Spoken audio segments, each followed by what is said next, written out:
I have to inform the House. Pramod Tiwari, nothing is going on record. Honorable members, I have to make an announcement, an important announcement. Kindly listen to me. Give precedence to the chair. Please, take your seat. I am grateful, sir. Honorable members,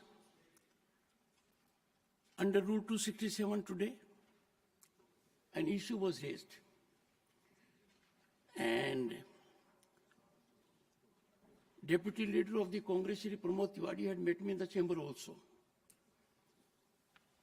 The issue is with respect to deportation from the US.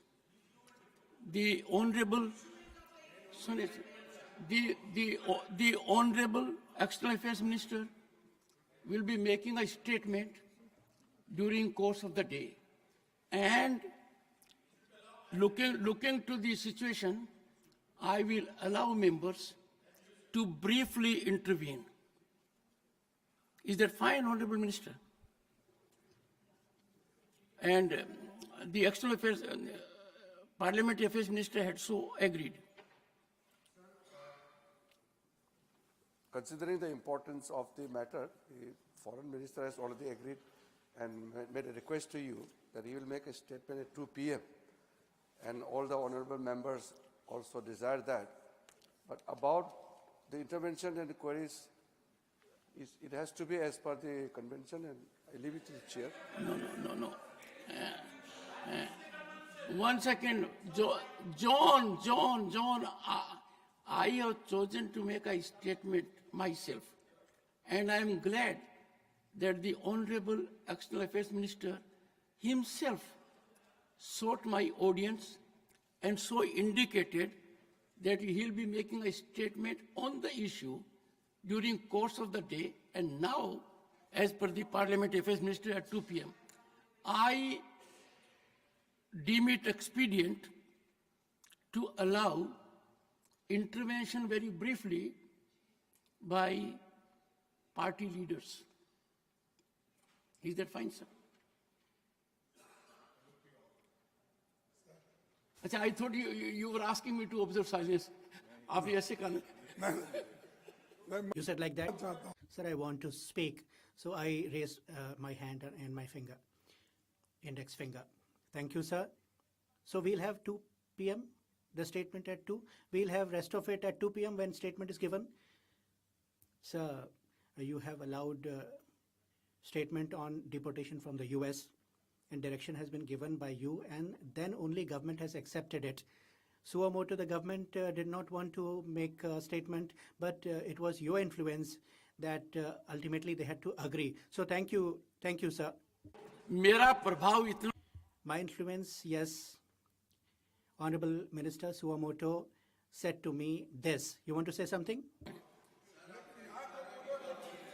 Sir, I just wanted to say that what you had were gracious enough to mention, which was that I came to you, sir, this morning, Yes. saying that this is an issue on which the House should be informed. Yes. So I'm so glad that this point was brought out by you.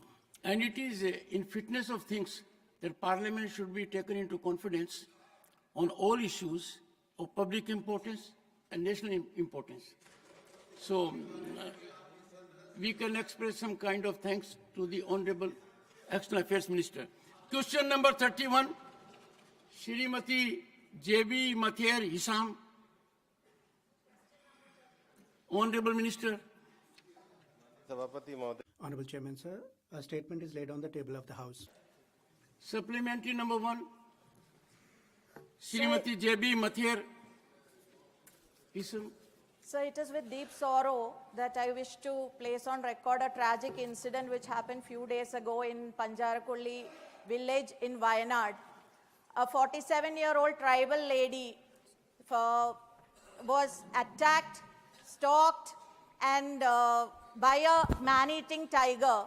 And there was widespread panic all over Wayanad and also Kerala. We are very concerned about the human-animal conflict that is constantly happening. It is just not tiger, leopard, wild boar and wild elephants. So it is a matter of grave concern for the people of Wayanad at large, and also that why this is happening is also, the climate impact is also there, but exceptionally what is the government doing in this matter is a grave concern. So that my question to the government is, in such circumstances where man-animal conflict is becoming a day-to-day scenario in Kerala, Please be Western brief. Ghats, Thank you. sir, man and animals, wild animals are being very cruel to people. Please be Let brief us in be your kind to question. them, sir. Please. Sir, let me ask the question. Please. Sir, my Mani- question is, what steps the government is doing to put barriers and defense mechanism that man-animal conflict do not happen? Thank And you. also, when the agriculture is being affected, whether you will provide Thank you. compensation Please, for please be brief. cultivation. One question only. Please. Honorable Deputy Chairman, sir, Honorable Member has asked a question about climate change, but she has now sought information in the supplementary question. It's a second question altogether on man-animal conflict. In Kerala, incident has happened, compensation norms are there, and compensation would be given accordingly as far as action is needed. Wildlife Protection Act 1972 11B has the provision under the section.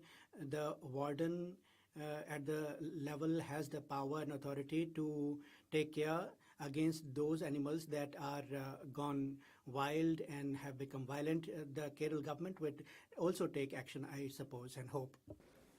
So within first 24 hours of becoming President of United States, President Trump Please, withdrew. your question. Sir, this is climate, very relevant to India, sir. Very climate. President Trump withdrew the Paris Agreement, which is the commitment to climate thing. But now my question to the Honorable Minister is whether we as a government, the government is assessing the impact of US withdrawing from the Paris Agreement, because we are worried, thinking the immigration policy of Trump, there is absolutely nothing from the government of India you. that is Thank you, happening. please. So Nothing. whether in Thank you. Paris Agreement, the Thank government you. has taken any Thank stand. you. Thank you. Honorable Member has asked this supplementary, which is not related to the original question, multilateral. Currently falling against the US dollar and now has breached the 87 rupee mark, which is the lowest value of rupee in India's history. Please state, how is the government planning for repayment of these foreign loans and the interest on them when the outstanding amount is rising due to the falling rupee? Thank you. Sir, this supplementary question does not relate to the original question. Britas, please. Dr. John Britas. So this climate-induced heat waves is a major concern. And study says that between 2013-2022, India reported more than 10,000 deaths due to heat wave or sunstrokes. And so further, the economic hardships for the poor. International report suggests that the loss to the households is more than 5% of their annual income. However, the heat wave is not categorized as a natural disaster, so we cannot give relief to the people. My question to the Honorable Minister is that, considering the importance of this issue, will you impress upon the other ministries to ensure that heat wave and sunstrokes are also part of the natural disaster? Thank you, John Britas. So it is a fact that the impact of climate change actually have to be tackled with coordination, and other ministries have to be on board. National action plan is there, state action plans are also there, and we are in contact with the states. So through you, I want to ask the Honorable Minister about Uttarakhand. Himalayas have Chamoli district, Shankaracharya ji established in 8th and 9th century, and there is that memorial, Lakshmi Narayan temple is also there nearby, and it has been identified also now as a heritage site, and there is now dumping zone going to come up because of dam construction. It has been identified that way. So whether it will be now taken up for rejuvenation and dumping zone instead is being planned, it would be removed and Lakshmi Narayan temple would be saved by you, and it would be adopted because it is under Chardham Yatra also. Thank you. Honorable Chairman, sir, the question is about a particular project. Now, there is an environment management plan under every project planning, and if honorable member brings to my notice the particulars of the project, definitely we would look into it, and she'd consult me also, and project we'll talk about. It is not related to the question originally, sir. Syed Nasir Hussain. 32. First supplementary. On the table of the House. Sir पहली बार हम लोगों ने देखा So first time we saw that Honorable Prime Minister of India went abroad and he had campaigned for presidential candidate abroad, and he has formed the government there. But suddenly the president, after becoming president, the friend of Modi ji, after becoming president, attacked against Indians. What is your question, Hussain ji? Now it is about monitoring of Indian students abroad, post-conflict escalations, etc. Sir, question is whether government has any airplane available to bring people back. I will not allow. Nothing to go on record, please. The question is unrelated. Nothing going on record. I'm telling you what the question is about. Monitoring of Indian students abroad, post-conflict escalation. This is the question. This is the subject. Don't ask anything else. Honorable Minister, please. Please. Sir, there was no supplementary asked relevant to the question. However, the member, as is apparently a party attitude, keeps uttering lies in the House. Lies. The Prime Minister did not campaign for anybody. This is not the first time this party takes this position. So I urge him to withdraw this. There's no. आप जानते हैं. You are aware, Honorable Member, Rule 238, Pramod ji, you know, any constitutional position holder cannot have allegations leveled just like that. You will have to take permission from Honorable Chairman. I have already told, nothing to go on record. Second supplementary, if you ask, it has to be related to the question, I will allow. Please take your seat otherwise. Second supplementary now, if you want. Shakti Singh Gohel ji, please take your seat now. Sir Nasir Hussain ji, आपका Nasir Hussain ji, the question, please keep in mind while asking second supplementary. Nasir ji. Sir, please. Question, please. Sir madam sir second Pal sir Please. Second सवाल आप इससे जुड़ा. You have to ask a question related to the original question. I'll allow only that, nothing else. Foreign minister cannot use an unparliamentary word called It's lies. not on record. I am Your asking the question. Second question. I was lying. How can you say that I was lying? Second question. Sir, the second question is whether the ministry has engaged with foreign governments to ensure protection of Indian students from discrimination or targeted violence in conflict-affected regions. Do they have a real-time data? What is the plan for evacuation? And especially in context of US, your question is over. Your question is over. They should tell. Honorable Minister, please. Sir, the government carefully monitors the number of students in all foreign countries. We also carefully monitor their welfare. Wherever there is a situation of any tension or likelihood of violence, we alert students, as we had done in Ukraine.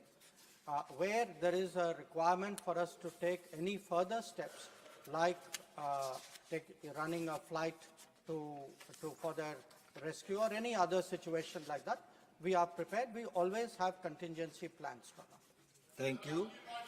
Dr. Fauzia Khan. Please, nothing is going on record. Thank you, sir.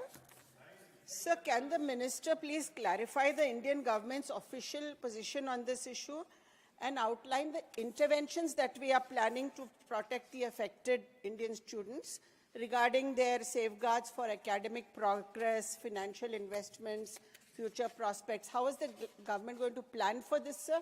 And also one more thing I would like to ask the external minister, sir, that President Trump has made a statement on the Gaza Strip today, occupying of the Gaza Strip. Sir, what is India's stand on this? The entire world has retaliated Please. otherwise. Please. Sir, the first supplementary, yes, we take a number of measures. For example, my own answer has given in detail what we did in the case of Ukraine. We allowed students to transfer to third countries. We allowed them, in many cases, depending on the year concerned, to do their classes online. We allowed them to do their practicals in India, in exception of the rules. So, depending on the situation, we have been very sympathetic, we have been very responsive. All embassies and all ambassadors have been told to take a special interest in the welfare of students. Whenever there is a situation, another example in my answer is that of Israel. There were about 900 students at the time when the Hamas attack happened. We brought back many of them, and many of them have since gone back. The numbers have grown. I want to assure, sir, the honourable member through you, that the welfare of students is something very close to the government's heart. Every embassy today is very proactive in that regard. Regarding the second supplementary, sir, it is not related to the question. Honorable M. Thambi Durai, fourth supplementary. Thank you, Deputy Chairman, sir. Minister has replied in his reply, because you know that most of our Indian students to get a medical education, they are going abroad. Because now we are facing that kind of crisis, there are some people who leave, they have to rehabilitate. For that he mentioned, National Medical Commission is no objection if they are transferring the students for Indian universities also. If they conduct the exam based on the examination, what is test examination. Sir, I am thankful for Honorable Prime Minister. He announced 75,000 medical seats are going to create in India now. And also, for example, if you take Tamil Nadu, during our Edapadi Palyan's 23 medical colleges opened, with the help of the central government also 11 opened. Because strength has to be increased when the college is coming. My question is whether the external minister will persuade the NMC to increase the intake of the medical colleges, have a special program, then only based on the test that I want to know. Please be brief. Please. That is, I want to know, sir. Thank you. Not political state. The supplementary does not directly pertain to my ministry. My understanding is that the number of medical colleges in the country have roughly doubled in the last 10 years. So there are many more opportunities for students. We understand that there are many more aspirants, but where my ministry is concerned, sir, those students who do go abroad for education, it is our duty, it is our obligation to look after their welfare, and I would like to assure the honourable member through you that we are very much cognizant and sincere about it. Mani Santosh Kumar P. Fifth supplementary. Almost all parts of the world, either in Germany or in Canada. So do we have any idea of the exact number of students who are studying abroad, and what about the quality of these universities where Indian students are studying? Sir, I would like to inform the honourable member through you, sir, that we have a rough idea of the number of students because we encourage them to register. But all students do not necessarily do that. They are roughly in excess of about 10 lakhs. In terms of the quality of universities, what many embassies do is on their website, they put up advisories. If there are universities, there are some countries where there were cases of fraudulent admission. We issue cautions in the website so that students who are planning to go to any country they will naturally go to the website and check up, and they will be suitably warned. It is a very legitimate concern which the honorable member has raised. Students today need to be aware which are the good universities, which are not, which are universities which have some negative issue in the past, and our websites try to address that. Thank you. Question number 33, Sri Y. Venkat Subba Reddy.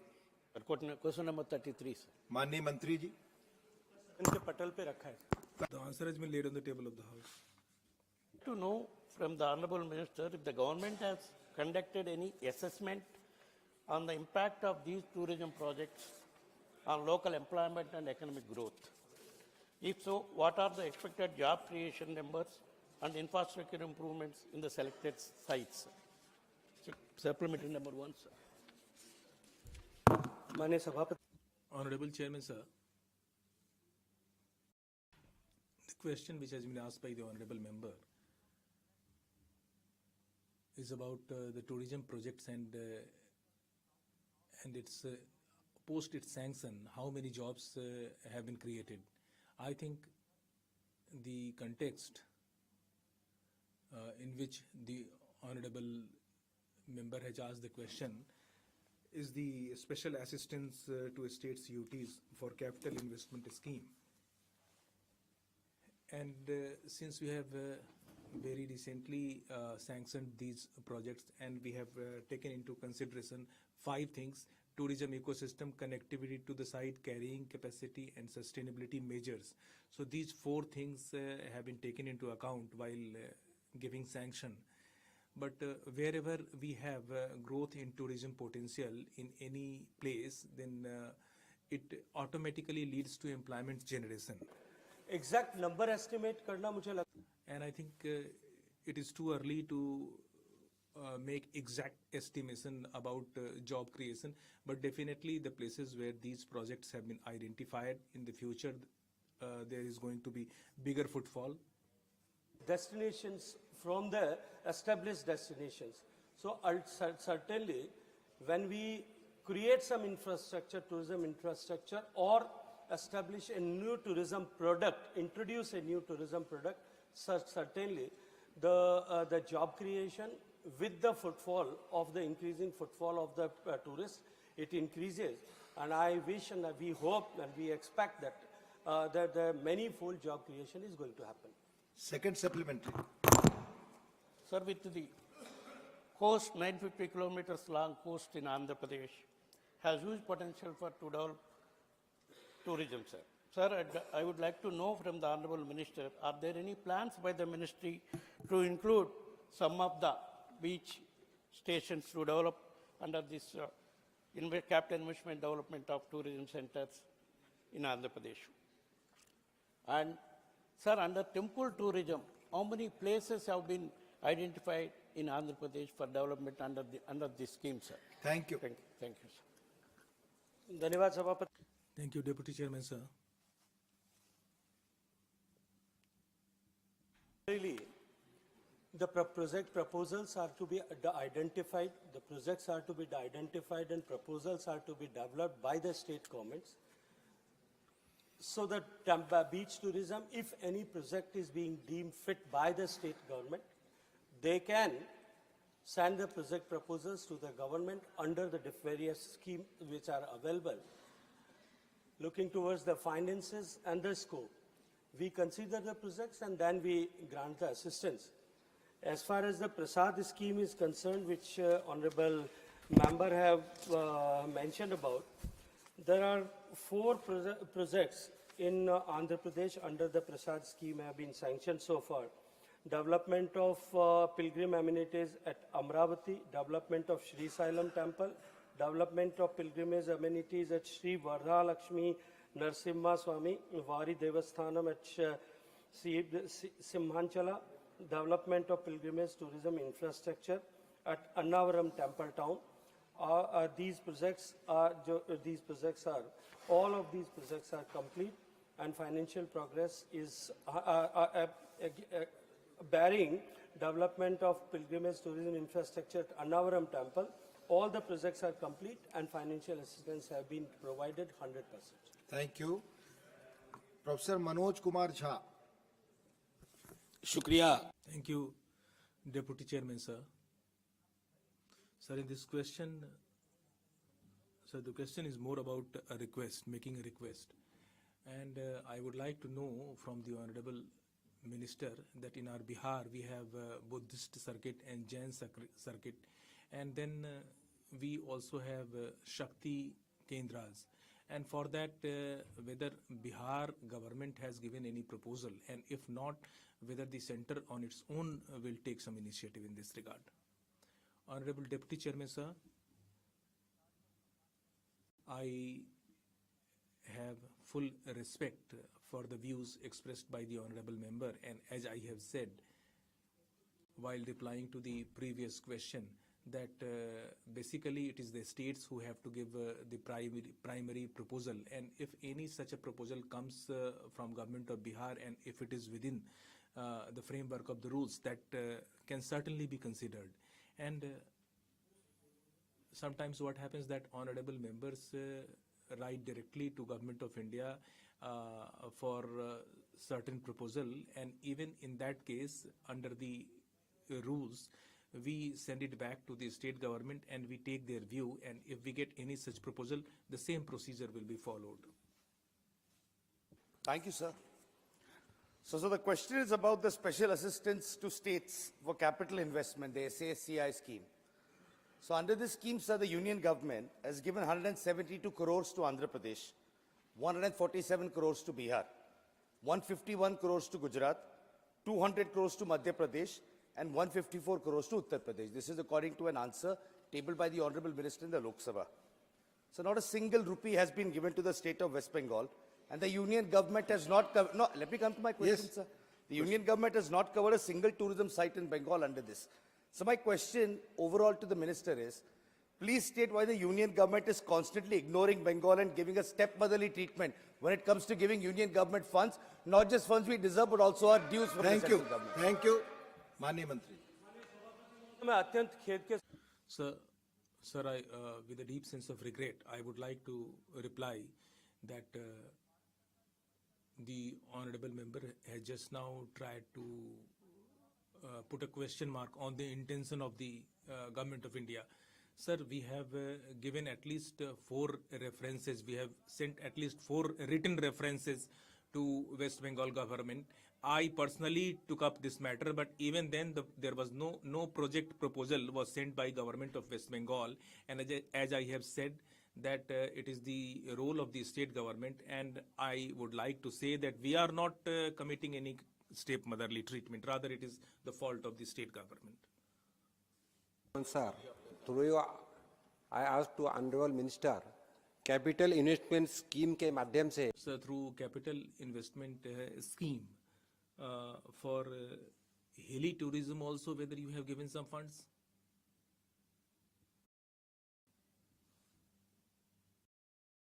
Honorable Deputy Chairman, sir, the special assistance scheme, and under that scheme, the projects which have been sanctioned for the Himalayan region, we have considered some projects, and as far as night tourism is concerned, we have not received any such proposal. But even then, if there is any thing like that, any night tourism or safari tourism, if any such proposal comes to us, we will certainly consider that. Mani Mantri ji. Answer has been laid on the table of the House. Honorable Deputy Chairman, sir, through you, I would like to know from the Honorable Minister that in Jharkhand, till now, none of the towers which have been sanctioned, they have been made operational. What is the reason behind that, and when, whether any time limit has been fixed for making them operational? Sir, the honorable member has asked a very important question in this House, and I would like to categorically state that first First of all, we are having a government today in the country under the leadership of Modi ji, which is not only committed for holistic development of the tribal areas and left-wing affected areas, and Pradhan Mantri Jan Man Yojana is basically for those rural tribal dominated areas, and there we are not only providing telecommunication facilities, but we are also providing health and sanitation for drinking water facilities, and holistically we are going to provide solution in these 25,000 villages, and the cabinet has already passed a scheme for these villages in November 2023, and for that 24,000 crore rupees have already been sanctioned only for tribal areas. And in pursuance of that, in July 2024, the Tribal Affairs Ministry sent a list to us where towers had to be put up, mobile towers had to be put up, and the survey was already done by our ministry, and under the survey we found that we identified about 2,590 villages where we are going to install 1,716 towers. They are spread in 15 states, and they are going to cover 3 schemes. And not only villages, but even tolas and majras are included. And in some of the villages, we are having the problems regarding to basic facilities, but I am glad to report that out of these 2,590 villages, in 901 villages, these towers have already been installed, and out of 1,716 towers, more than 519 towers have already been installed. It means within 6 months, the survey was made complete. They were identified, and 35% towers have already been installed in a record time. So what the Honorable Prime Minister has said, that in the 3rd term, we are going to work with 3 times more energy and with 3 times more speed, and this is what the Telecommunication Ministry is doing in Jharkhand. And about Jharkhand, for the entire state, 1,987 towers have been identified in 471 villages, and in the 8 towers are going to be installed in those areas which are still left out, but we are facing some problem with regard to allocation of land, and Jharkhand government is not cooperating in this, and there are some locations which are inaccessible, and but we are very much on our job. I would like to know from the Honorable Minister that in Jharkhand, Giridih, Gumla, Latehar, Lohardaga, and Western Sihbhum districts are basically left-wing affected. Whether you have any additional budget for them, because in those areas people are facing many problems pertaining to mobile connectivity.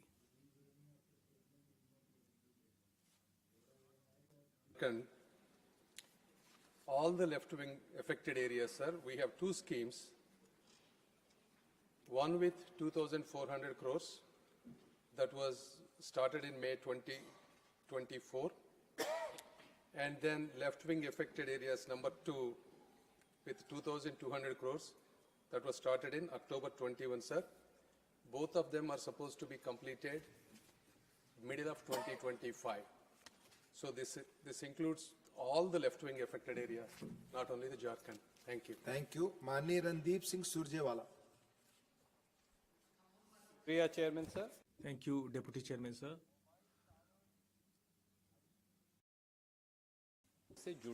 Sir, mobile towers are basically related to affordability and usability. Sir, I would like to ask the Honorable Minister through you, sir, whether the Honorable Minister is aware that recently on 3rd July 2024, all the cell phone companies, they have in a concerted manner increased the mobile telephone tariff, and the total number of customers is about 119 crore, and they are going to bear an additional burden of 34,000 crore rupees, and whether the government has taken cognizance of this fact that these companies who are increasing the tariff in an arbitrary manner, whether the government is going to take any action in this regard. Sir, I would like to thank Randeep ji that he has given me an opportunity to inform through this house the entire country that in the last 10 years, the total ecosystem of telecommunication, how it has changed under the leadership of Modi ji and this BJP government. I would like to give some example. In 2014, we had about 90 crore customers using mobile phones. You please do not speak while sitting. Sir, Jairam ji finds it difficult to digest the facts. And sir, I truly believe that Randeep ji is very much capable of making his own points and he does not need any help. Sir, we had about 90 crore customers in 2014 and today their number is about 116 crore. And if we talk about internet penetration, then we had 25 crore customers in 2014. Today we have about 97.4 crore customers. I am coming to the question, Randeep ji. And now if I talk about broadband, there were only 25 crore customers out of the population of 140 crore, and today their number has gone up to 92 crore. And it is true that when the number of customers goes up, it is very much important that the government keeps a check on the tariffs. And I would like to inform him that in 2014, if you made a call, 1 minute call on mobile phone, it would have cost you 50 paise. Today, after 10 years, 1 minute call will cost you only 3 paise. It means that there has been a total reduction of 94% in the cost structure with regard to telephone uses. And I would like to also inform him that the cost of broadband was 270 rupees per GB in 2014. Today per GB cost after 10 years is about 9 rupees 70 paise. So there has been a reduction of 93% in this regard also. And sir, let me add further that today, no, you are not allowed to speak.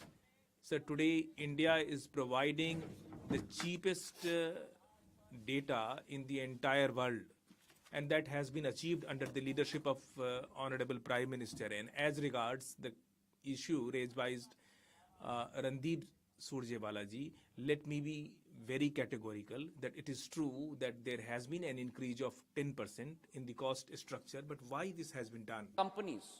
If the telecom companies today under the leadership of Honorable Prime Minister, the fastest rollout of 5G has happened in the country. If we talk about the entire world, and 82% of the population has been covered by 5G, that means that 4.5 lakh crore rupees have been invested. And if 4.5 lakh crore rupees have been invested, then those who are investing, should they not get any return? If the cost of the call has become 3.5 paisa, then you should also see that we have the cheapest rates for data as well as voice. India is the country offering the cheapest rates on data and voice. My specific question to the Honourable Minister has a brief preface, and I'll be quick. Odisha is home to the largest number of particularly vulnerable tribal groups in India. And the answer also says that PVTG is probably a part of the habitation. So out of the 426 habitations, 61 have been completed. My question is, how many of these habitations belong to particularly vulnerable tribal groups in Odisha? How many have been completed? And by when all of it would be completed? Thank you. Thank you. Mani Mantri. Sasmit Bhai has asked a very pertinent question, and it goes back to the answer I gave in response to the first supplementary. The Prime Minister has very clearly resolved that all PVTG habitations must get full infrastructure, not only telecom infrastructure, but all social infrastructure, all physical infrastructure. And this is very much a part of that.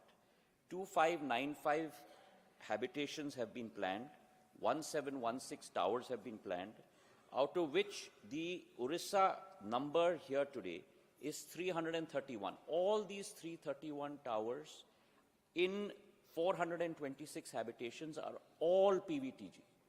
There is not a single one which is not PVTG. The total number of towers in Orissa is 4,511, covering 6064 habitations.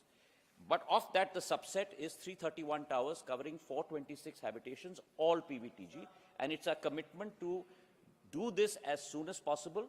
Yes, there are right-of-way issues. There are some areas where we have issues with regard to land allocation, but we are working at that to complete it as soon as possible. Dr. Sumer Singh Solanki. Dr. Sumer Singh Solanki, fifth supplementary and last.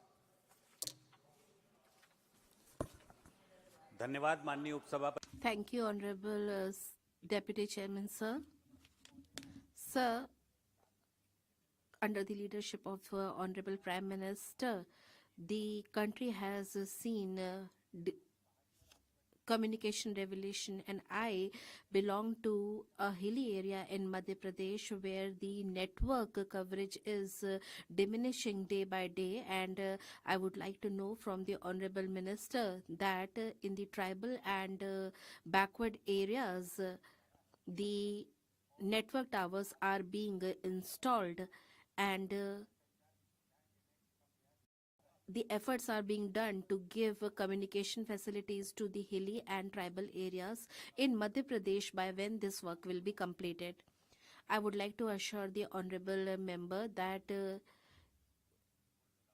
we have allocated 2,202 villages where 1,150 towers will be installed, and at present in 981 villages 783 towers have already been installed, and as far as tribal areas are concerned, 138 towers have been installed, been decided to be installed in the villages, and this work will be completed as soon as possible. As I told, in July 2024, the list has been received from the Tribal Affairs Ministry. We have also done the survey, and we are going ahead in this direction. This work will be completed as soon as possible. माननीय मंत्री जी. Question number 34. उत्तर सदन के पटल पे रखा है. Answer has been laid on the table of the House, sir. Honorable Chairman, sir, Pandharpur Wari has the tradition of 1,000 years, and it has to be included in the intangible cultural heritage list of UNESCO. My question pertains to that. The Pandharpur Wari has the annual pilgrimage, and this tradition has been going on for thousands of years, and many people belonging to various religions and communities go there, and every year 10 lakh pilgrims visit this area. They come from Maharashtra, they come from Andhra Pradesh. Sir, this tradition of Varkari sect relates to Eknath Maharaj Ji and Sant Tukoba Rai, and such sages have enriched the land of Maharashtra, and we see today a very socially rich Maharashtra. And the reason is that this tradition has taught them the lesson of love and brotherhood. My question is that this tradition, which is culturally and socially rich, what is being done to include this site in the intangible cultural heritage site of UNESCO, whether any steps will be taken to do the same? Thank you, sir. India's culture is full of diversity, and we have many such traditions, festivals, and celebrations that are the part of our tradition for years together, and this provides India the image of one unified country. In the list of intangible cultural heritage list, there is a long process of including the sites in that, whether the either the state government can give the proposal directly to the government of India or to the Sangeet Natak Academy, that is the nodal agency, and this agency reviews it, and after that this is included in the national inventory list, and after that the government of India decides to earmark that particular location as the culturally heritage site of UNESCO. 15 such places have been included in this list so far, and in the years to come, as per the tradition, a country can include only a certain number of sites in a year, and this year I would like to say that in 2023 we had proposed for it, and now we have decided that Diwali festival will be included in this list, and in the times to come we will have many such more proposals that will be brought in the cognizance of the government of India, and in the times to come we will be nominating such festivals or traditions to be included in this list. Sir, this Warkari sect has the tradition which is explained in the form of poetry, which is called Abhang.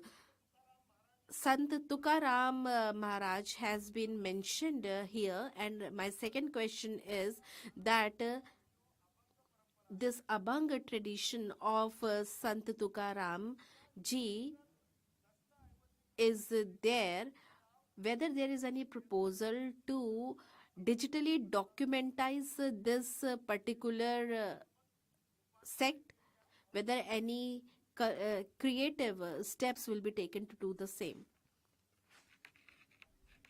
Sir, I would like to inform the Honorable Minister while thanking him, member while thanking him, that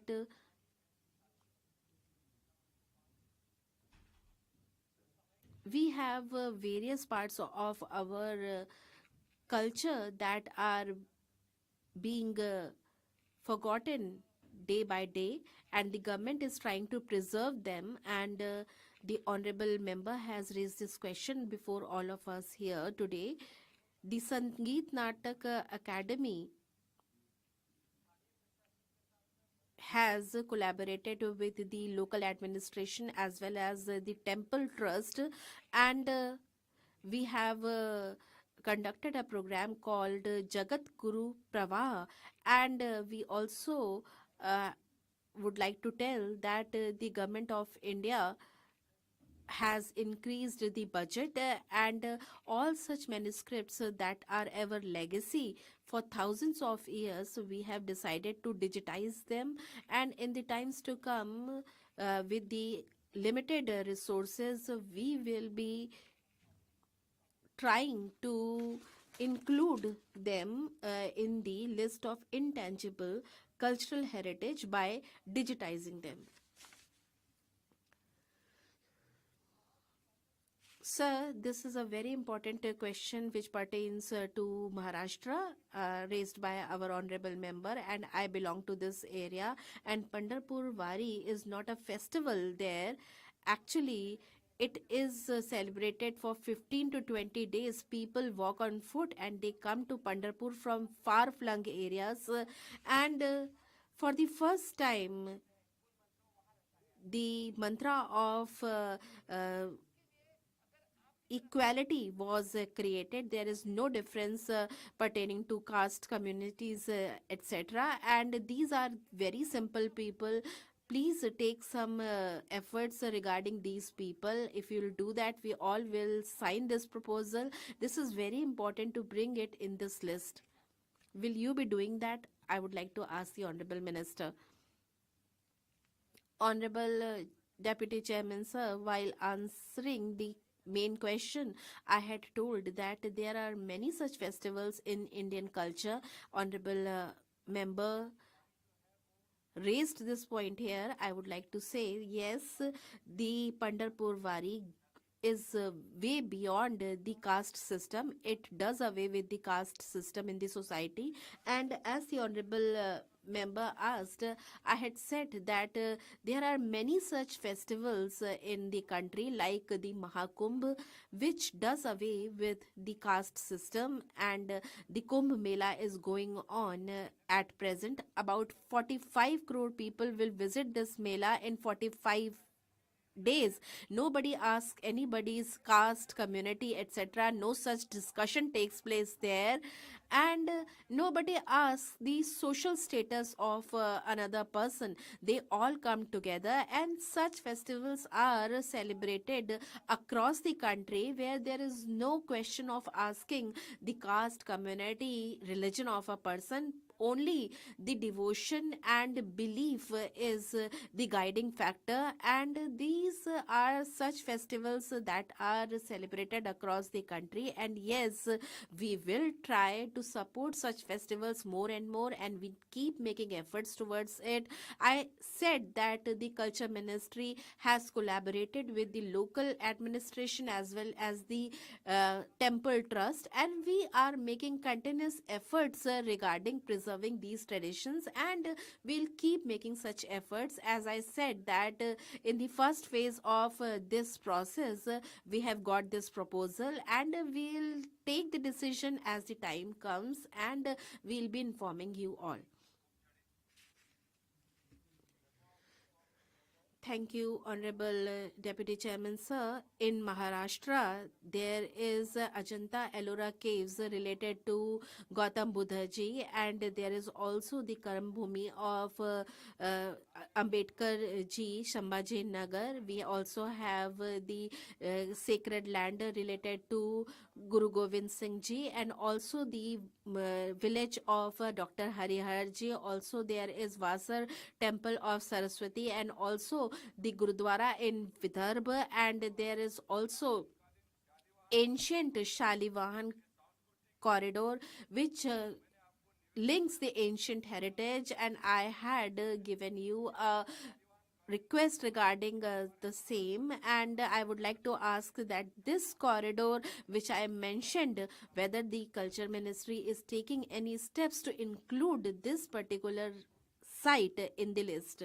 Since the question is not related with the question as well as the ministry, I would like to say that while answering the question related to the tourism ministry, I had said that these proposals come under the ambit of the state government, and I had written a letter to the state government, and I would like to inform the honorable member that we have sent a letter to Maharashtra government, and you can discuss it with the Maharashtra government, and in the designated schemes, they will definitely be considered.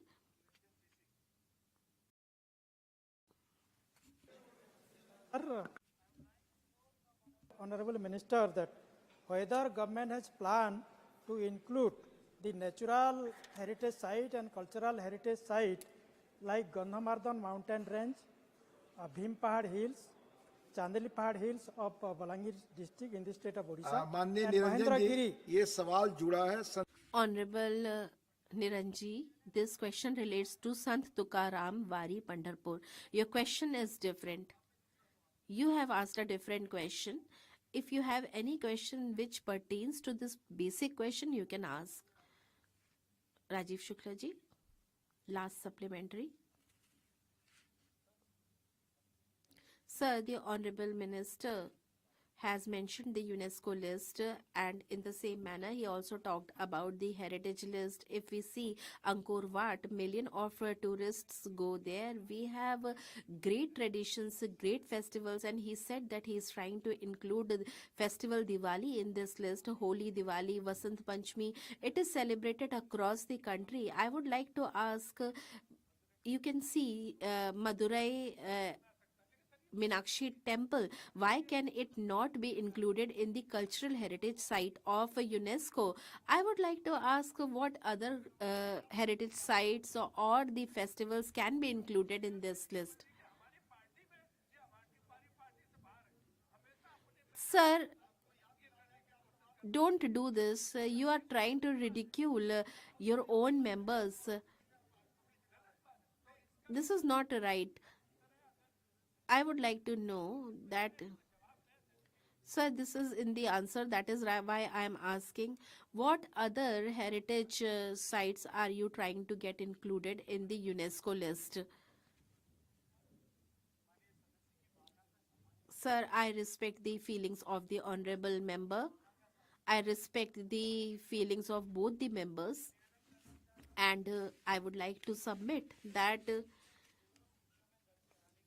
to get a site registered under the tangible or the untangible list, a country can send only one proposal in a year.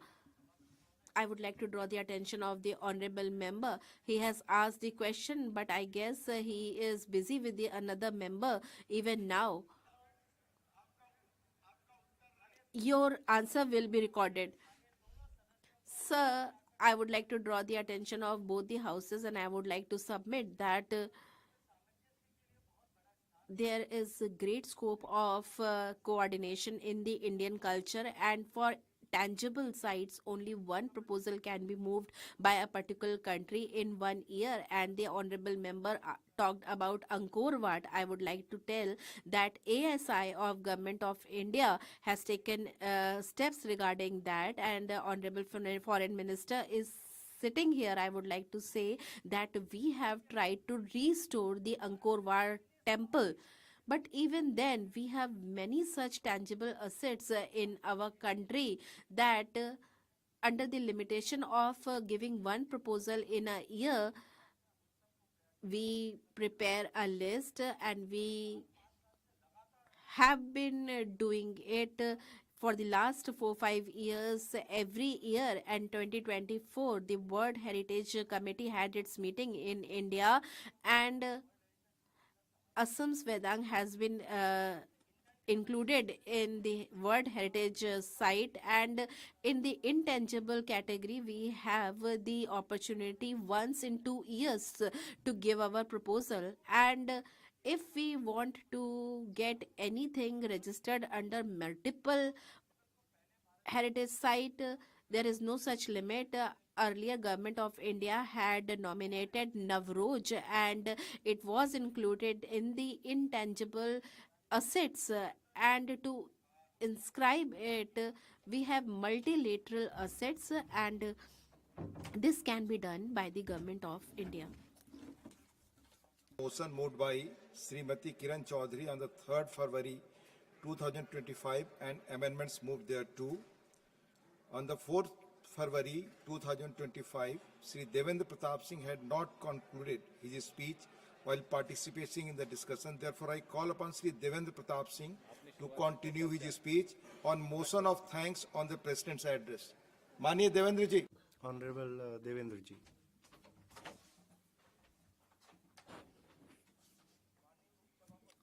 Honorable Deputy Chief Minister, I would like to thank you for giving me an opportunity again. The President's address is a document of government's policies, and a framework for future plans. This is a constitutional process in which the progress of the country is reflected upon. Honorable President in her address has talked about farmers and agriculture. Honorable Deputy Chairman Sir, I was listening to the speech of Honorable Srimati Ranjit Ranjan ji, and the way she said that farmers are committing suicide and they are in a very miserable condition. Through you, I would like to tell her that people belonging to farmers' families have seen those times in Congress regime when despite having worked very hard in the fields, when they used to take their crops in the market, they had to sell their crops in throwaway prices. And the farmers found it very difficult to take care of their families, and they had no other option but to migrate to other states and other cities in search of small jobs. When Honorable Atal Bihari ji created a new state, it was ensured that crops are procured, and Chhattisgarh, which is called a bowl of paddy, he ensured that nobody went hungry, and food distribution system was started, and this plan was implemented in such a smooth manner that there was a record production in Chhattisgarh, a record production of paddy. Last time, 145 lakh metric tons of paddy was produced, and this was made possible because our government gave remunerative prices to paddy growers, and we gave them 3,100 rupees per quintal.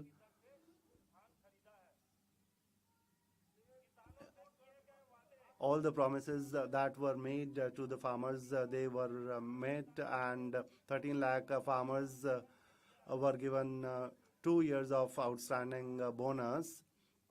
Because of all these efforts, in the last session, 49,000 crores of rupees were transferred to the accounts of farmers, and paddy is being procured at a very rapid pace, and the amount of support price is being transferred to the accounts of farmers, and our government is giving them 800 rupees as an input assistance.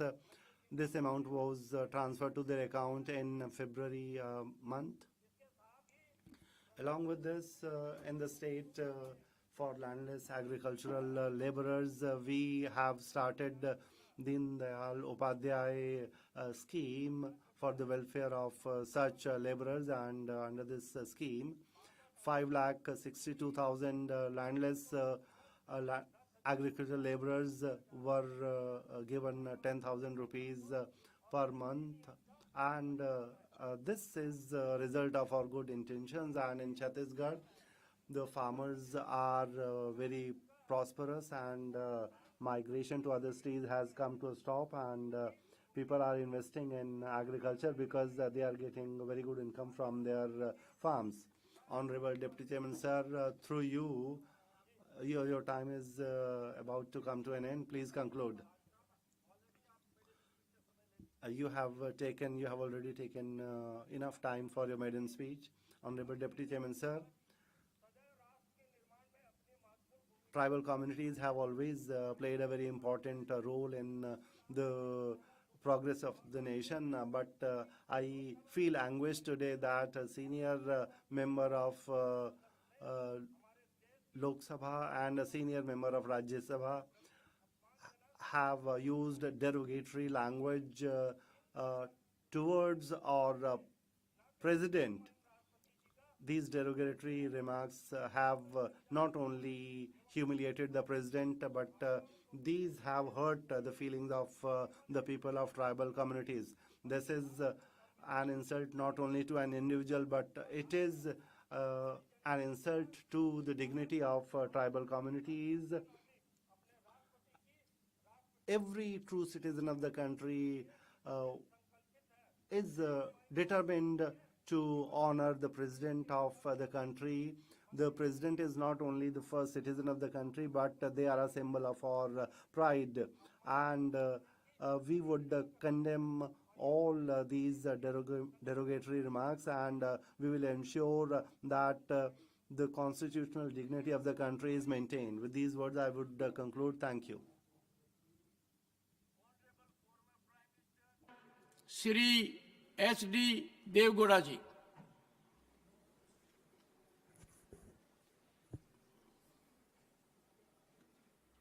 Sir, while sitting.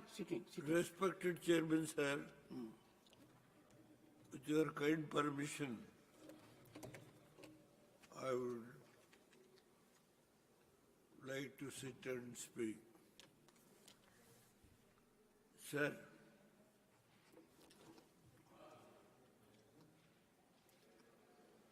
first of all, I would like to express my sincere thanks to Their Excellency, the President, who delivered her speech in the joint parliament session. I am supremely happy. In her speech, she has mentioned several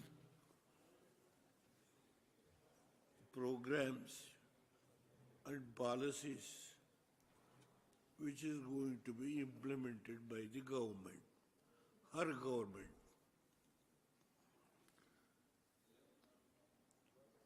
Sir, I am a villager. I studied in a primary school in a small village. There is no even sitting tables in the ground. With such background I came. 30 years I was in the legislature. Only Kannada. I was an opposition leader. I always used to speak in Kannada. 30 years. Now I came to Parliament about 33 years back. I am a member of this House for 6 years. This 4.5 years. Another 1 more year is left. I don't know whether I complete my full term. Sir, the whole house is with you. You will complete the full term and be still in a position to bless us. We wish you long life, sir. I am long life. When I came to Delhi, all my colleagues in Delhi asked me to speak only in Kannada because to give more importance to Kannada language. I am the only member who won the battle because all the 23 Congress, I am Janta. There are so many important people. Siddhaya Puranik, Bade Kundri, Lankesh, all these people, they have given me a felicitation. They forced me to speak in Kannada. But I came to Delhi Then Speaker in the Lok Sabha was Shivraj Patil. I went and requested him, sir, I will speak in Kannada. Somebody who takes translation should be there in the table. He said, you must speak in English. Whether you can speak good English or bad English, you must. This is advice Shivraj Patil gave. Then I started, sir. I became Chief Minister. Then I became Prime Minister. Chief Minister is on my own struggle. I got the majority and I became the Chief Minister. I know how to run the administration. Not a single mistake. I have not allowed my ministers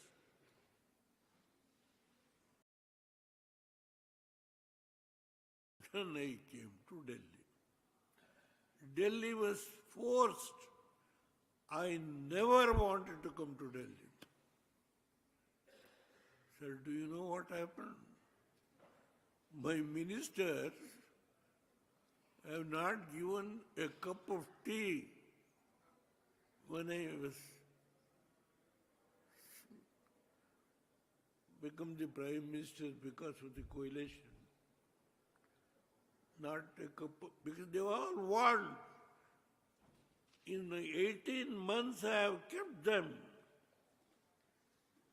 Not a single mistake to be committed. They have not given a cup of tea. That is the background. Sir, I have seen in the 64 years the President address and the Governor address. In the 64 years. Now I must congratulate the Prime Minister, Mr. Narendra Modi ji, selected a backward woman as the President. I must congratulate. She came to Bangalore. Karge ji has come, I am happy. He is we are good friends. She came to Bangalore. She requested me. I told her, no problem. I have not committed to anybody. No, she had some whatever little lunch in my house. And I promised she, with the support of all others, she became the President. Now I don't want to comment in what circumstances, how the opposition took this stand when this new Parliament Bhavan inaugurated. I don't want to go to all those things. But the point is, this is a policy document. Now, the budget session, the budget will be discussed. Honorable members of this House all have got their own views. Sir, yes. In 2014,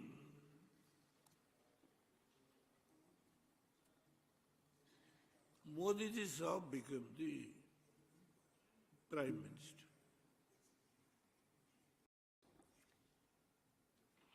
there is a big challenge between me and him. In Chikbalapur, when he attacked me, I retaliated. If you get your majority to form the government, I will resign from the parliament. I am going to win the battle on my own. Then he got 272 or 74. First time, 214. Vajpayee it was a coalition government. Narsimha Rao, also coalition government. So mine, you know, that is a coalition government. First time, Modi ji has got the majority. Then I went and handed over the. Directly I could have gone to speaker and handed over. Because the conversation between me and him in the election, I went there and handed over. He actually requested me, caught hold of my hands. You are the only experienced man with this age in election. Myself and Sonia Gandhi had lot of bitter attacks. She is going to retire or I am going to keep that controversies in the election. It has always happened. Don't take it seriously, you should not. He caught out of my hands, he told, and then he persuaded, I agreed. Sir, my friend is also sitting. I am happy. We formed the government in Karnataka. My son was the chief minister. Kargeji is here. To come here, you are also responsible. I have got good relationship with Kargeji. He is the president of the party. He is struggling, fighting. I know you have done your best. But now you have understood whether in this country how all the regional parties can come together, solidly support one leader and remove the what you call a government.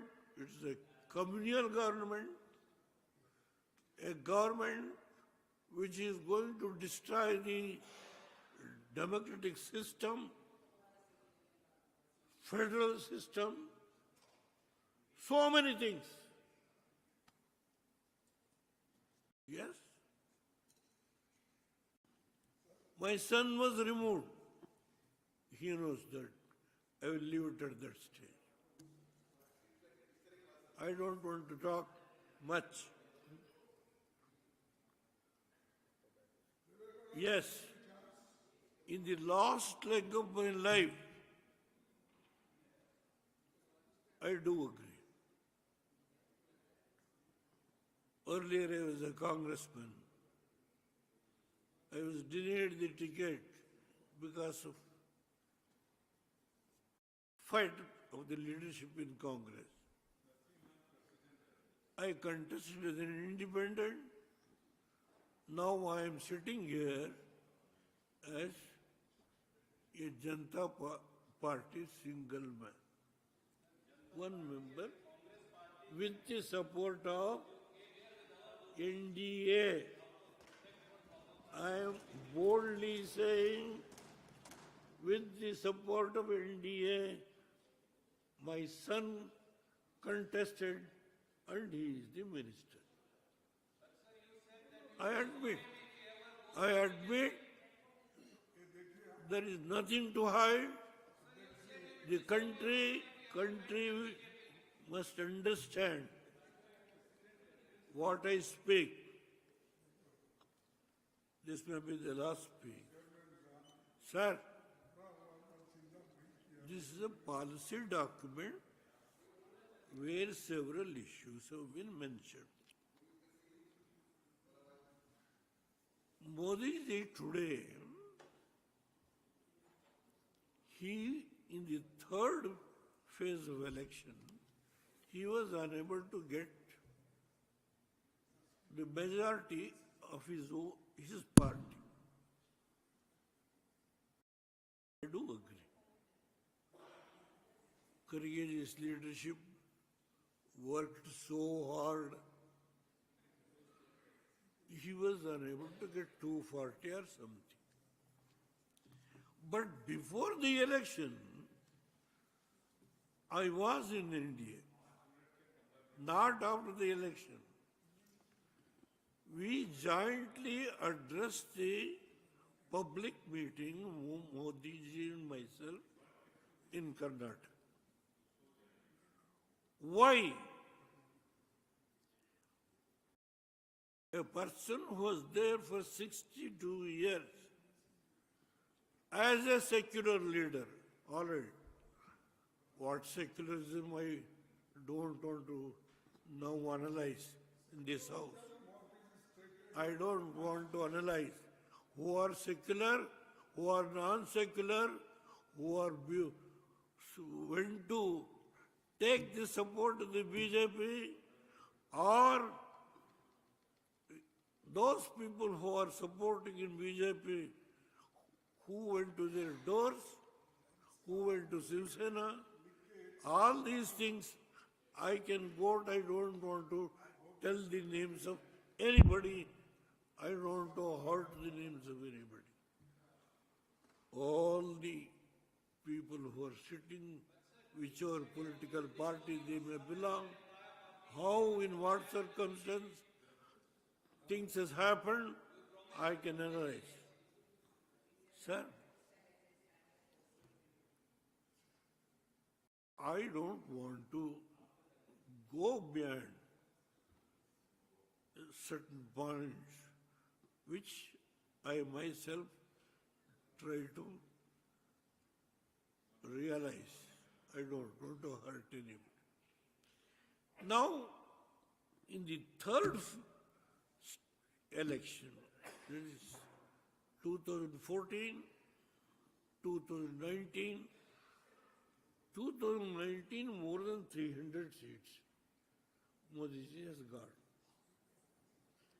In the third phase of election, 240 seats or 48 seats. Yes. But so many other regional party leaders have collected, and about 305 or 303 seats, it has been proved on the floor of the House. There is no question of taking any confidence, but actually it has been submitted to the President, and Prime Minister has not appointed any vice chairman.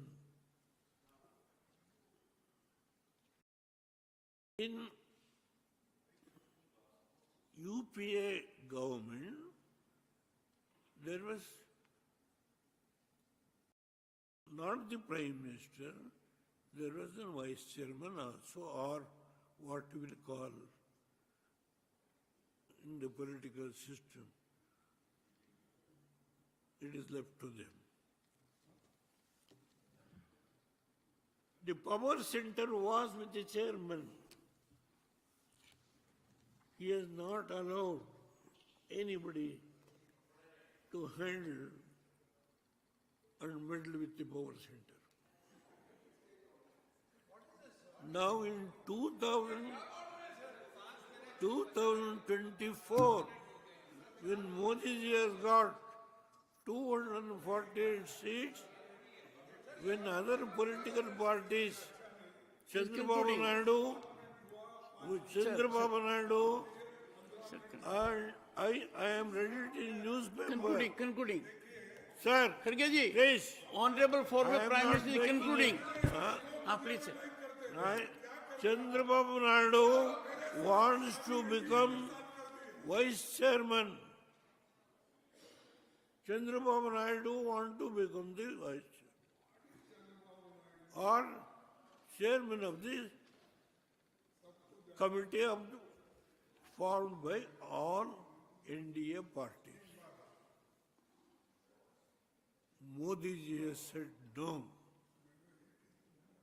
Nothing to it. Chandrababu Naidu, who supports this government, which is MPs, 26 MPs, or I don't know, he wants to become the chairman. Modi ji has not agreed. He knows how to run the administration. He has got experience as Prime Minister, as Chief Minister, and he is the only tallest leader in this country who can run the country without any oscillation or Thank you, any sir. type of. Thank you. Sir, please, if you tell truth, you should take it. If you attack me, I welcome. If I tell any untruth, please. Sir, here, the President of India has delivered the speech. In her speech, sir, I have gone through several points. Please, sir. Now, Something or other. Now, sir, please, the government, what they have said is, the highest priority is given to the poor, middle, Because of our support.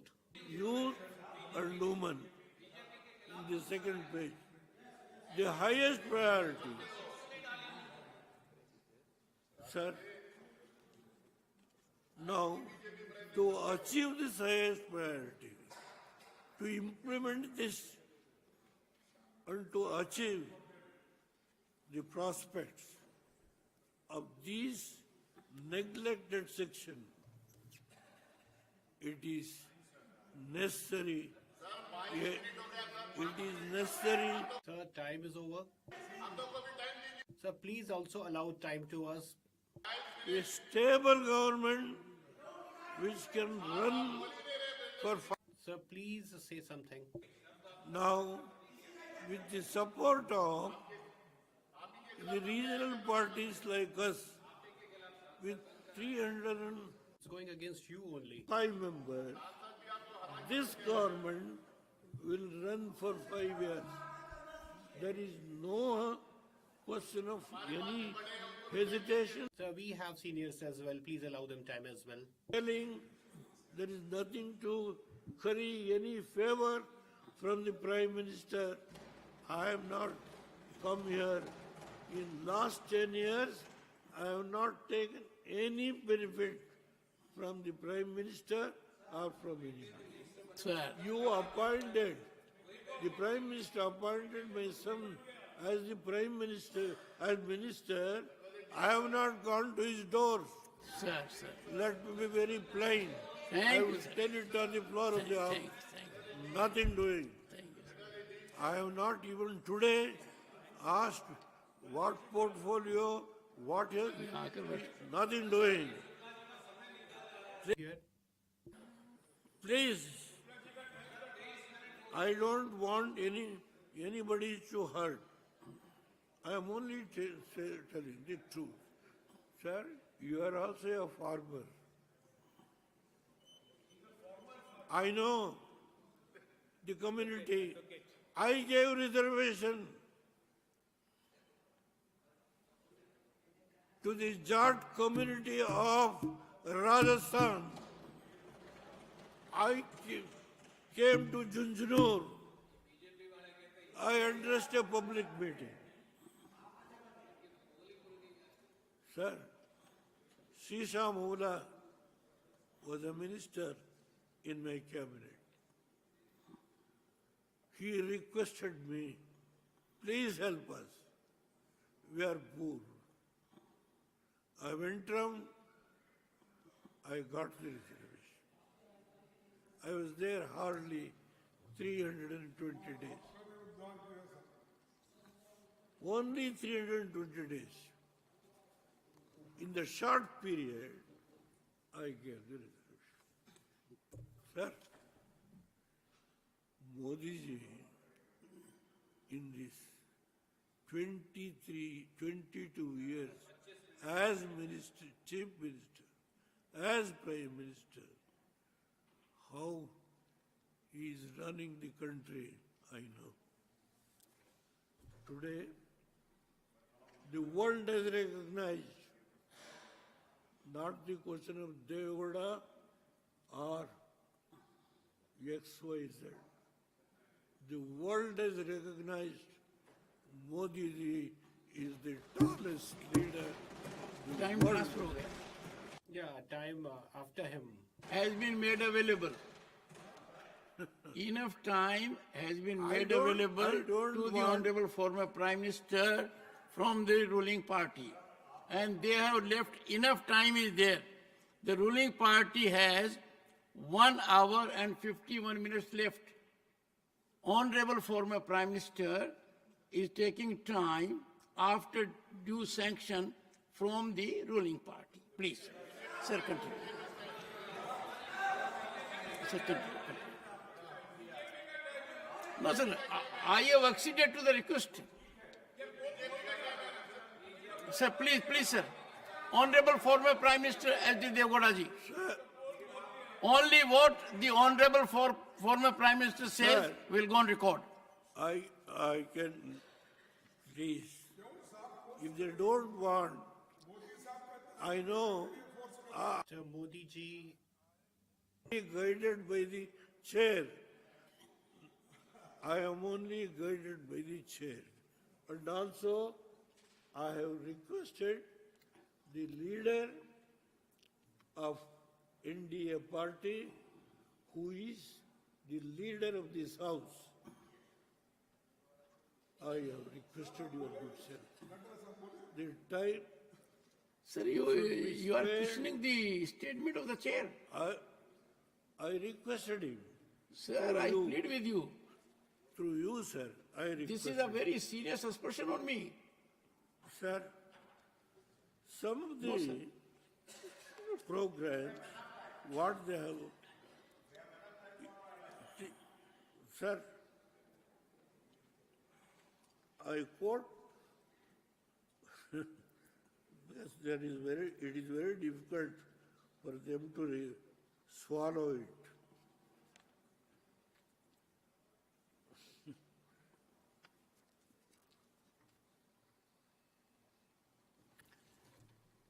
Page 2, sir. Page 2, 5,036, 5 crores 5 lakhs 36,000. 536 crores rupees have been allocated for this purpose. Pradhan Mantri Ayush Yojana. And the next is 41,000 crores has been dispersed for the farmers already.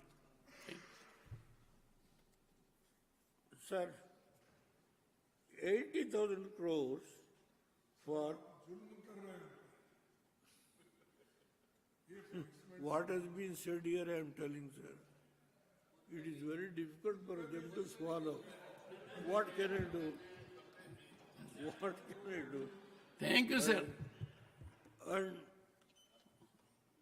even on Thank you, इधर बोल रहा हूँ. Thank you, इधर बोल रहा हूँ. I'm saying thank you for this side. medical, education, agriculture, irrigation, what are the amount that has been allocated, and I can go on mention what is mentioned in this policy document. Thank you, sir. Thank you. Sir, Karge ji, 240 seats, he cannot give a stable government. That is their argument. In Karnataka, his own party has got 136 seats. How the government is running?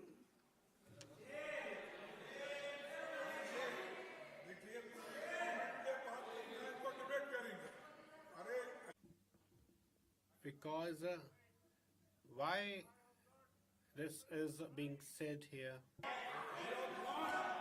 To say what has happened. I have not made, sir.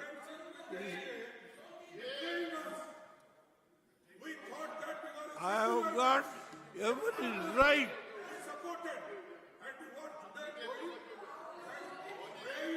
If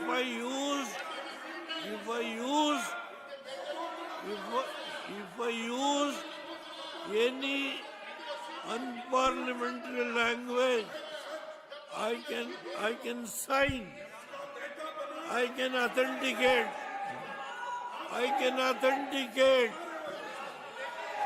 That's nothing to hide. I will authenticate and I will hand over. Thank you, sir. I will authenticate and I will hand over. I am not bothered about anybody. Sir, in Karnataka,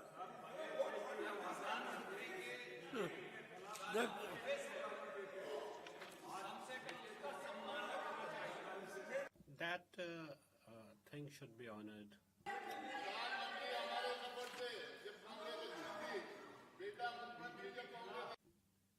Congress was there when son was chief minister.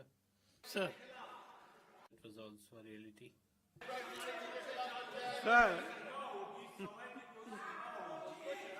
the money that has been earmarked for scheduled caste, scheduled tribe, that money has been diverted.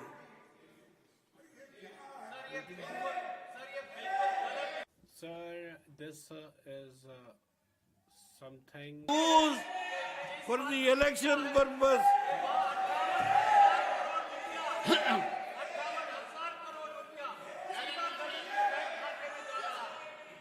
And the officer has committed suicide. I will authenticate. I will authenticate and hand over this paper. Nobody can. I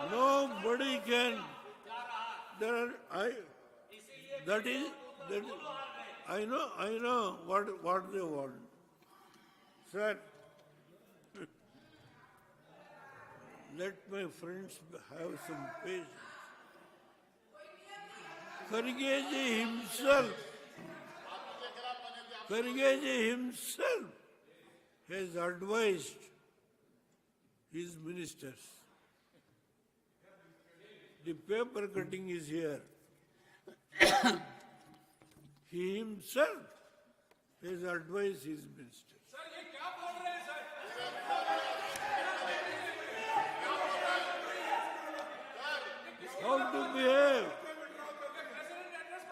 Wow. His minister, his deputy chief minister, his chief minister, the corruption, how many officers have committed suicide? How many officers? You people are watching.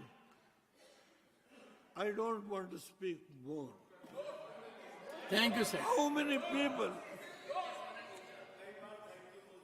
Sir, please, I'll stop at the stage. I have got all papers. He may feel very bad. What the advice he has given, if I read it, he will feel bad to his ministers. Sir, please. Now the only thing which I request lastly, drinking water. Please.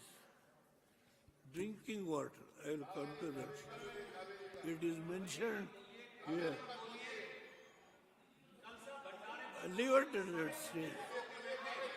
You are all honest. The only honest people. Leave it at that. If I tell truth, it is very difficult to digest. Thank you, sir. If I want to read this, it is very difficult. Touch your conscience, Mr. Ramesh. Touch your conscience. Thank you, sir. Stop it.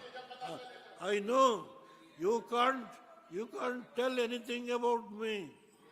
I know this. Thank you, sir. Thank you. Sir, only last point. Karnataka is unfortunate. I am not speaking about Modi's government. I am speaking about all those governments in the past. Drinking water to Bangalore city is a major problem. Even today, more than 1 crore 45 lakhs people are the Bangalore population. Sir, they have allotted 20 TMC. We required more than 50 TMC. Thank you, sir. Please, sir. Please wait, sir. Three rivers, one Kaveri, other is Mahadavi, other is Krishna. All the three rivers are interstate rivers. Tribunal awards are there. Bachao Award. Please, sir, whether Kharge wants to support or not, it is not for me. Thank you, sir. Sir, please, help me. For Kaveri, there was one interim award. Nowhere in India, in any tribunal, there is no interim award. Nowhere in the world. Okay, thank you. Nowhere in the world.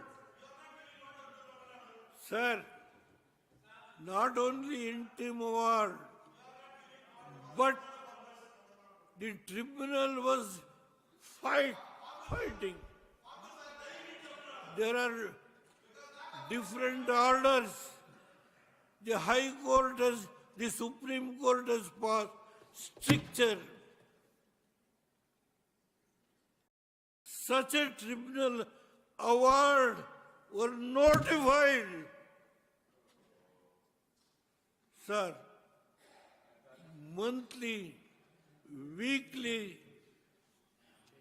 the water must be reversed from KRA. Monthly, weekly, daily, sir, if this month, if the water release is short, that should be made good for next month. Thank you, sir. Where do you bring? If there is no water, Sir, you have made your point. where do we bring? Thank you, sir. The only thing is, if the drinking water for Bangalore, where do we bring? Thank you, sir. It Thank is you. only, sir, I request through you, it is Modi Sahab, Modi Sahab, Modi Sahab alone can solve this problem, not others. Manmohan Singh, I begged Manmohan Singh. He said, I can't. He said, Mr. Devegowda, Karge was the minister. Krishna was the minister. At that time, I begged Manmohan Singh. He said, I can't. Thank you, sir. Thank you. It is Shri. only Modi ji can solve the problem. Thank you, sir. With these words, I want in my lifetime the people of Karnataka, Bangalore, and the Kaveri water, the districts who are suffering with drinking water, it should be solved. This appeal I will make. Thank you, to sir. you Thank you, sir. with these words. Shri I will Rajiv close my Shukla. Thank you, sir.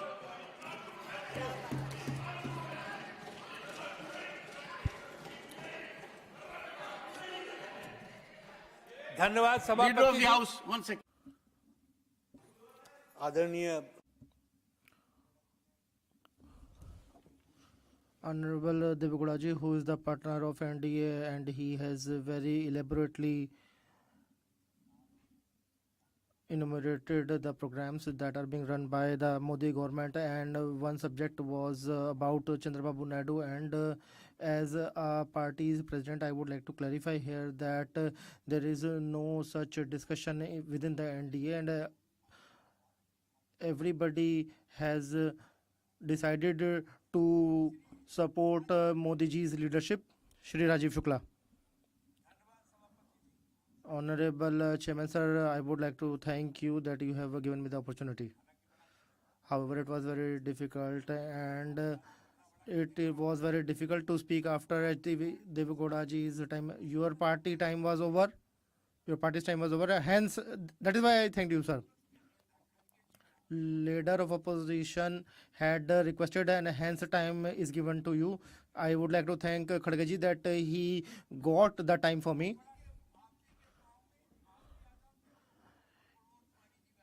Under big leaders, everybody comes. So it is very difficult to speak after Devegowda ji's speech, but still I would try. First of all, I would like to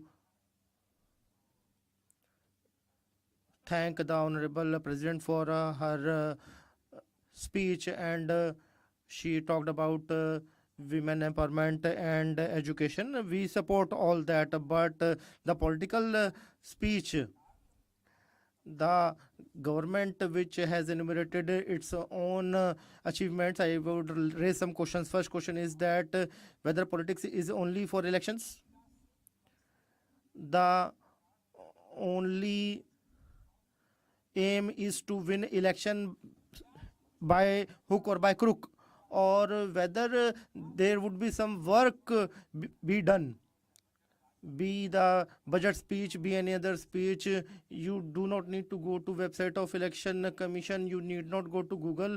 You can get to know from the speeches of ministers and other leaders that where the next election is going to happen, and the culture, the attire of that state is being discussed, where the next election is going to take place, and as soon as election are over, then such discussions are over, speeches are over, and neither we are talking about Chhattisgarh, neither Haryana, neither Maharashtra or other states. Today we hear only about Delhi and Bihar. So it means they have to win elections only and nothing else. Rahat Indori said there is a lot of tension on the borders. Is some election nearby? So today is also very similar situation. So I think that we should not encourage such things, that election is our only target, and if we leave that, then the entire country would seek development, would achieve development, because there is no mention of other parts in the budget speech and other speeches. See, these elections should have been scheduled before the 1st of February by the Election Commission, because this budget is the biggest announcement of a government, and that is presented before the election, and it is like an advertisement for the BJP. The budget announcement of 12 lakh rupees exemption automatically came into a sort of advertisement for BJP. So I am not criticizing everything, but we should keep these technical things in mind and move ahead, and Election Commission is not giving heed to such things. You have to believe that the Election Commission's reputation has certainly gone down, and they were taking very strict action against our government. And but please listen to me, everybody is taking their name. Why don't we remember the Chief Election Commission today? Because he is sitting silently. Some people are distributing money, some people are distributing other goods, and if leaders complain, then no action is taken. Then we request the Election Commission to take action against such things, and whatever model code of conduct is being breached should be given cognizance and action should be taken, and whatever is being said by the opposition leaders should be heard. And let's now talk about unemployment. And 60% of youth are available in India, and we are the youngest country, and we can contribute in the economy. But today the same youth power is sitting in villages and they have not come back, be it the industry of Surat, be it the agriculture industry of Punjab. There are no laborers, and due to this the manufacturing sector is suffering so much. See, I have got the time. No, 1 minute. You please conclude in 1 minute. Chairman sir has allotted the time. You please conclude. I have been given time. You please conclude. You please conclude quickly. You please allow me to speak. Or you have the time. You have time. You have to speak in that. See, time is written here. You please don't give wrong information.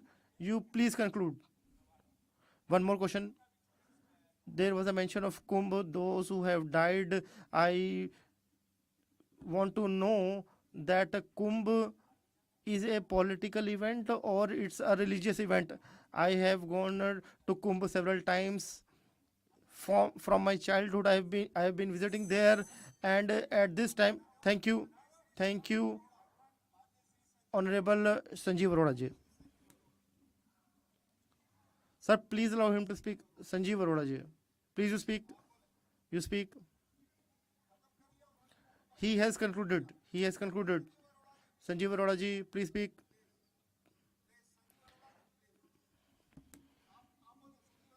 Sanjeev Arora ji, please speak. Your time is running out. Please speak. If you are not speaking, then I would call the other member's name. Honorable Abdul Wahab. Sanjeev Arora ji, you will lose the opportunity. Thank you for giving me the opportunity to speak on the motion of thanks on the Honorable President's address. Sir, I am going to talk only about health in the President's speech, and I would request Leader of the House and our Honorable Health Minister to please listen to my suggestions and comments and try to take the corrective actions as much as possible.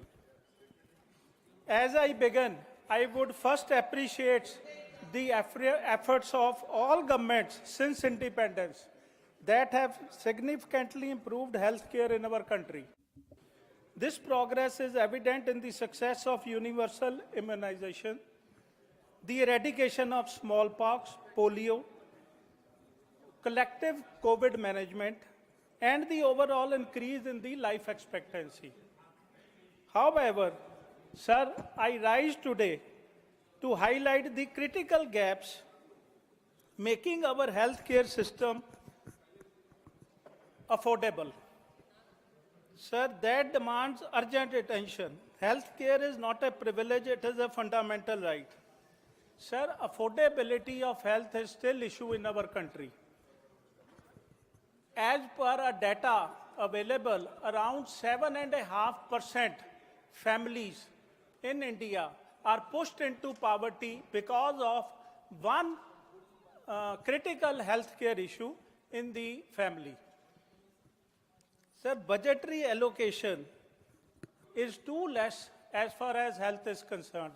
In 2017, one of my colleagues had also pointed out, Mr. Mittal, in 2017 National Health Policy, it was said that 2.5% of GDP will be spent by 2025. Sir, still only 0.27% of GDP is being spent, and 2% of total budgetary allocation is going towards health. So my request is to go, and there was a SBI report recently, State Bank of India report, which says that it should be 5% of GDP. But sir, I would request to use your good offices. I would like to, through you, I would like to request Honorable Health Minister to use his good offices and try to get as much budget as possible for health so that affordable health care can be provided. Thank you. Sir, it's 5 minutes. Go ahead. Acha. Sir, next I am coming to out-of-pocket expense. Sir, the last data which is available on the government website, it is 39.4% is the out-of-pocket expense, which I beg to disagree. First of all, this data is from 21-22, which was a COVID year. And most of the expenses were being taken by government. And also, hardly patients used to visit hospitals for the fear of visiting hospitals. In Uttar Pradesh, the official number of out-of-pocket expense, which is bigger than many countries, is 70%. Sir, the world average is 10 to 12%. Now, some of the African countries which got independence along with us, Botswana, it is 4.3%. South Africa, it is 5.51%. And the data source is WHO, sir, before. I mean, what I am trying to say is, sir, I am on vice president of one of the institutions. Okay, Mr. Arora, you will resume. I'll allow you to resume later on. Okay. Honorable Dr. Jaishankar, Minister of External Affairs, to make a suo motu statement under Rule 251 of the rules regarding deportation of Indian nationals from the USA. Honorable External Affairs Minister. Thank you, sir. Mr. Chairman, I rise to apprise the House of certain developments pertaining to deportation of Indians from the USA. Honorable members are aware that people-to-people exchanges constitute the bedrock of our deepening ties with the United States. Indeed, more than any other relationship, mobility and migration has had a key role to play in enhancing its quality. Sir, the House would also share the view of the government that it is in our collective interest to encourage legal mobility and discourage illegal movement. In fact, illegal mobility and migration has many other associated activities also of an illegal nature. Moreover, those of our citizens who have been inveigled into illegal movement themselves become prey to other crimes. They are trapped into both moving and working under inhumane conditions. Members are aware that unfortunately there have even been fatalities in the course of such illegal migration. Those who have returned have also testified to their harrowing experiences. Mr. Chairman, sir, it is the obligation of all countries to take back their nationals if they are found to be living illegally abroad. This is naturally subject to an unambiguous verification of their nationality. This is not a policy applicable to any specific country, nor indeed one only practiced by India. It is a general accepted principle in international relations. Sir, honorable members would be aware that the process of deportation is not a new one.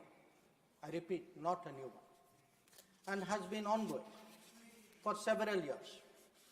I would like to share with the House details of deportation from the United States since 2009. Their numbers, years-wise, as available with our law enforcement authorities, is as follows. 2009, number of deportees, 734. 2010, 799. 2011, 597. 2012, 530. 2013, 515. 2014, 591. 2015, 708. 2016, 1303. 2017, 1024. 2018, 1180. 2019, 2042. 2020, 1889. 2021, 805. 2022, 862. 2023, 617. 2024, 1368. 2025, 104. Sir, deportations by the US are organized and executed by the Immigration and Customs Enforcement, ICE, authorities. The standard operating procedure for deportation by aircraft used by ICE, that is effective from 2012. I repeat, that is effective from 2012, provides for the use of restraints.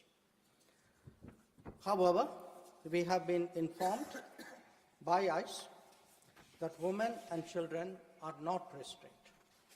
Further, the needs of deportees, including during transit, related to food and other necessities, including possible medical emergencies, are attended to. During toilet breaks, deportees are temporarily unrestrained if needed in that regard.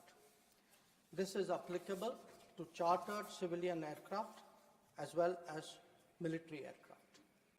There has been no change, I repeat, no change from past procedure for the flight undertaken by the US on 5 February 2025.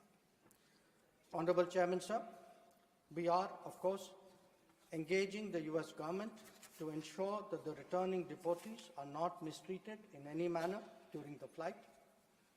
At the same time, the House will appreciate that our focus should be on crackdown strong crackdown on the illegal migration industry, while taking steps to ease visas for the legitimate traveler.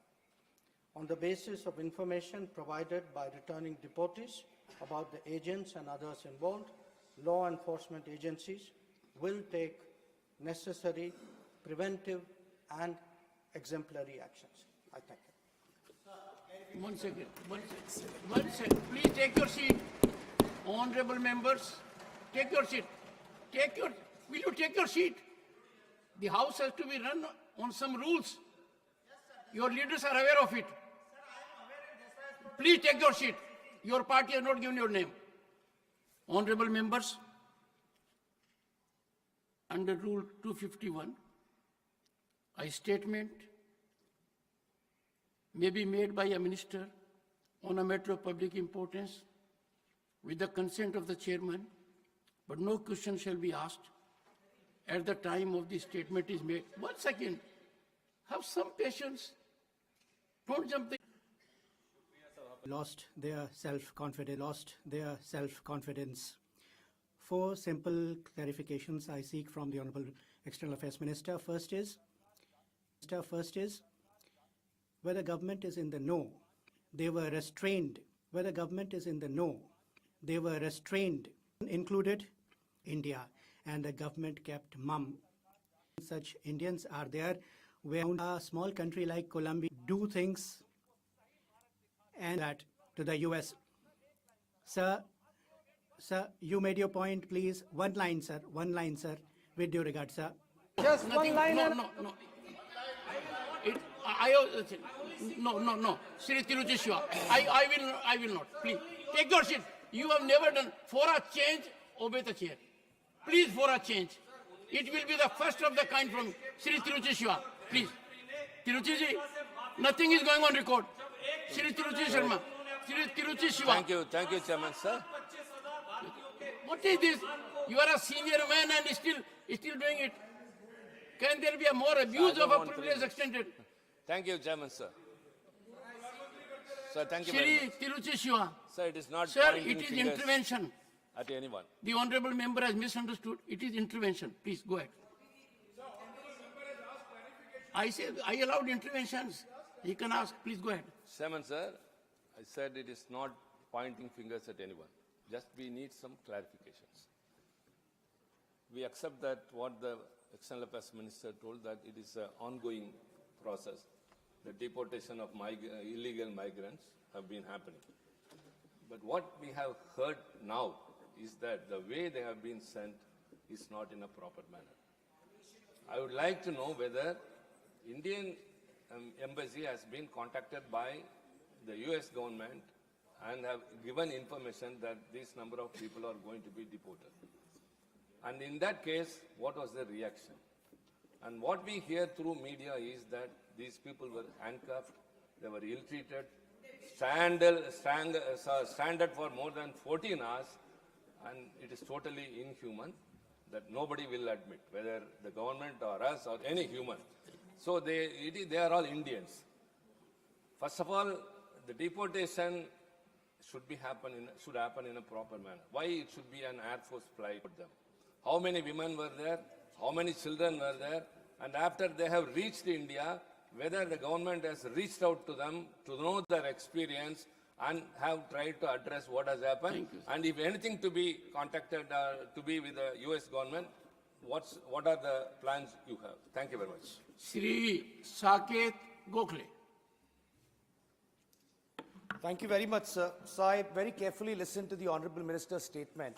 What baffles me is that the Minister seemed more focused on defending the US deportation policies than the interest of our own citizens. So one thing that stood out in the Honorable Minister's statement is that from the year 2016, survey by Pew Research Center, sir, 2011, there were 425,000 undocumented Indian migrants in the US. In 2021, that number's gone up by 70% to 725,000. Sir, the US is just one part of it. Prime Minister Modi personally requested the Russian President, Mr. Putin, but there are still Indians who are being forced to serve in the Russian army. They're dying on the borders of Ukraine. They've still not been repatriated to India despite PM Modi's request. I have some very pointed questions, so I'm Please, going to keep please. it short. So as the first, we talk, and we hear in this house almost every minister, every member when they speak from the treasury benches, we are the world's 5th largest economy, we are soon going to be 3rd largest, we are a Vishwaguru. Ask this. Sir, as a Vishwaguru, I'm asking through you, sir, as a Vishwaguru, are citizens being shackled in chains, their legs being shackled together, being handcuffed, when countries like Colombia, which don't even figure in the top 10, can send an aircraft and bring their citizens back with dignity? What stops our government from sending one aircraft? We don't have a shortage of it. Thank you. What stops? No, sir, I have just one. You said 3 minutes, sir. That's all I'm requesting. So why have we not been able to ensure a dignified and humane repatriation of our citizens is number one. And number two, sir, the Honorable Minister made a very important point about undocumented migrants facing a lot of risk. The migrants have gone to the US, have gone through the Darien Gap, through the northern border. Many of them have frozen and died on the northern border as well. So the question is, what process does the ministry have? Because clearly there's economic distress. They're running away from the country for search of better opportunities. What processes do we have? Be it Cambodia, Indians are trapped, made to work in call centers, in the US.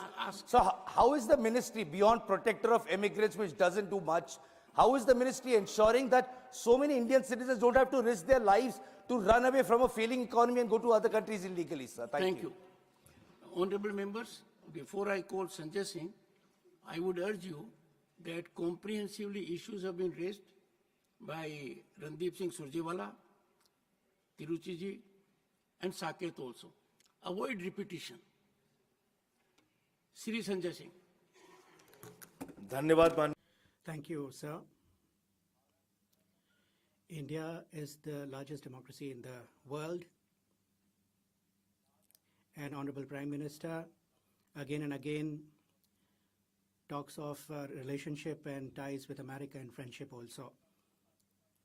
With humility, I'd like to know from the Honorable External Affairs Minister that handcuffed, shackled feet, Randeep ji has said in an inhuman way they have been brought back.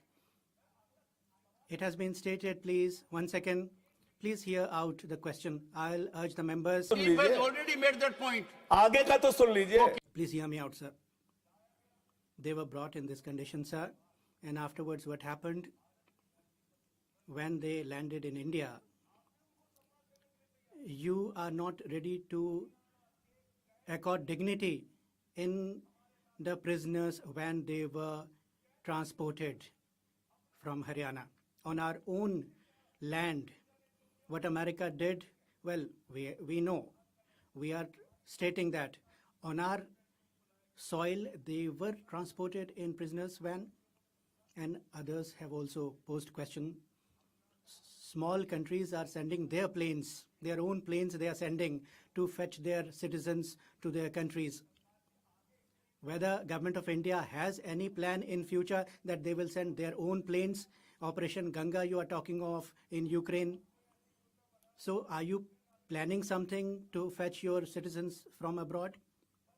Last question, sir. 33 were from Gujarat, sir. Haryana was also involved, Punjab also, people were from UP also, they were from. I want to ask you, sir, on your land, a military aircraft from US came and you did not know about it, you did not try to ascertain also, you did not make any attempt that in one toilet, you please have some shame, and in one toilet was arranged. 104 people were brought back from US to India. Randeep Surjewala ji, in a focused manner, has asked. 1 second.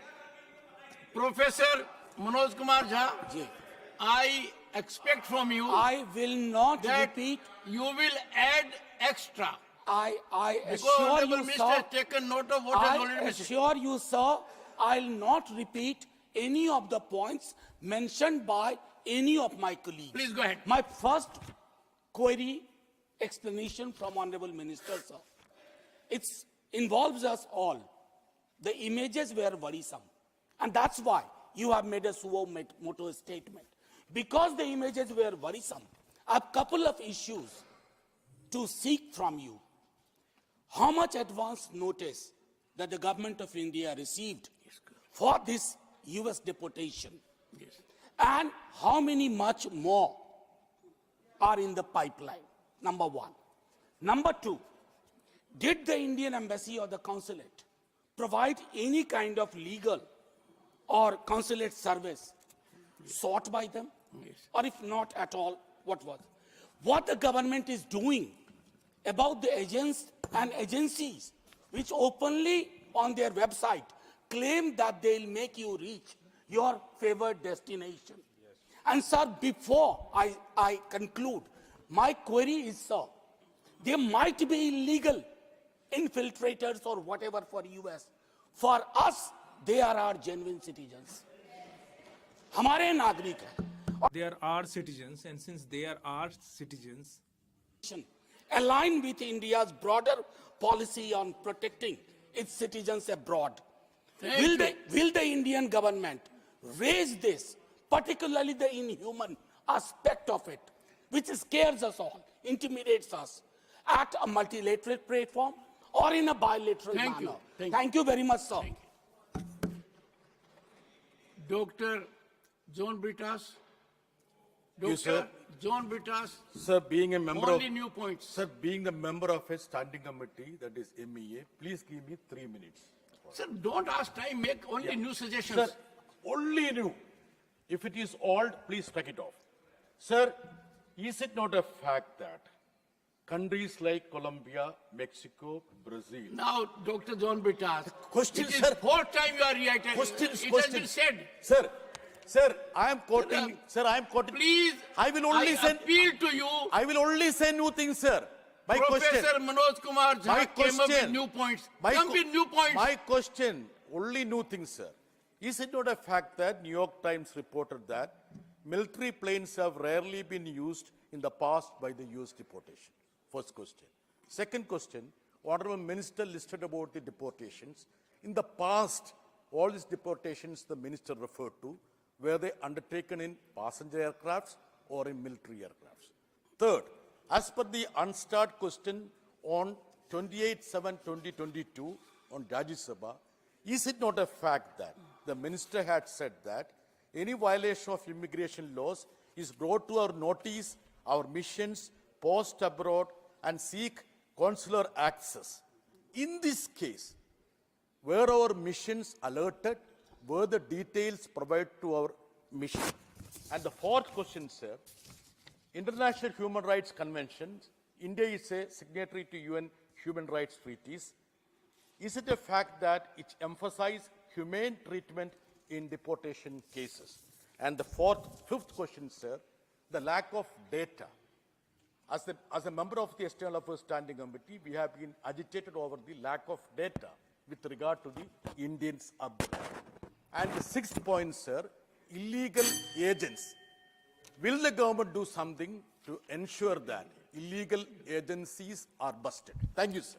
Honorable Minister, if you would like to respond. Sir. Honorable members, please bear with me. No.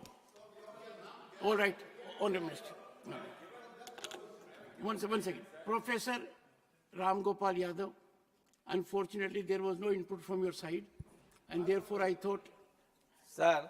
No, that has been covered. Professor, sir. sir, I would like to know from the Honorable Minister. To be in the same boat today. Sir, I would like to know from the Honorable Minister that this deportation which has been carried out, whether you had any talk with the concerned authorities there regarding that, and secondly, the people who have been deported, and earlier also, whether they own any property there, and if they have their property there, what arrangements you are doing to bring that back, because in my knowledge, they have their property, and the people who are being deported, you should try to find out that how many of them own some property there and whether they will be allowed to take back that. 1 minute. Only one point I am raising, sir. As all our members raised, I am also concerned how they treated... Sir, 1 point, make the point. Sending our Indian people. First point, sir, I want to raise whether sir, Trump has come over the president of India now. Our Indian origin, Lady Kamala Harris fought against her. She lost.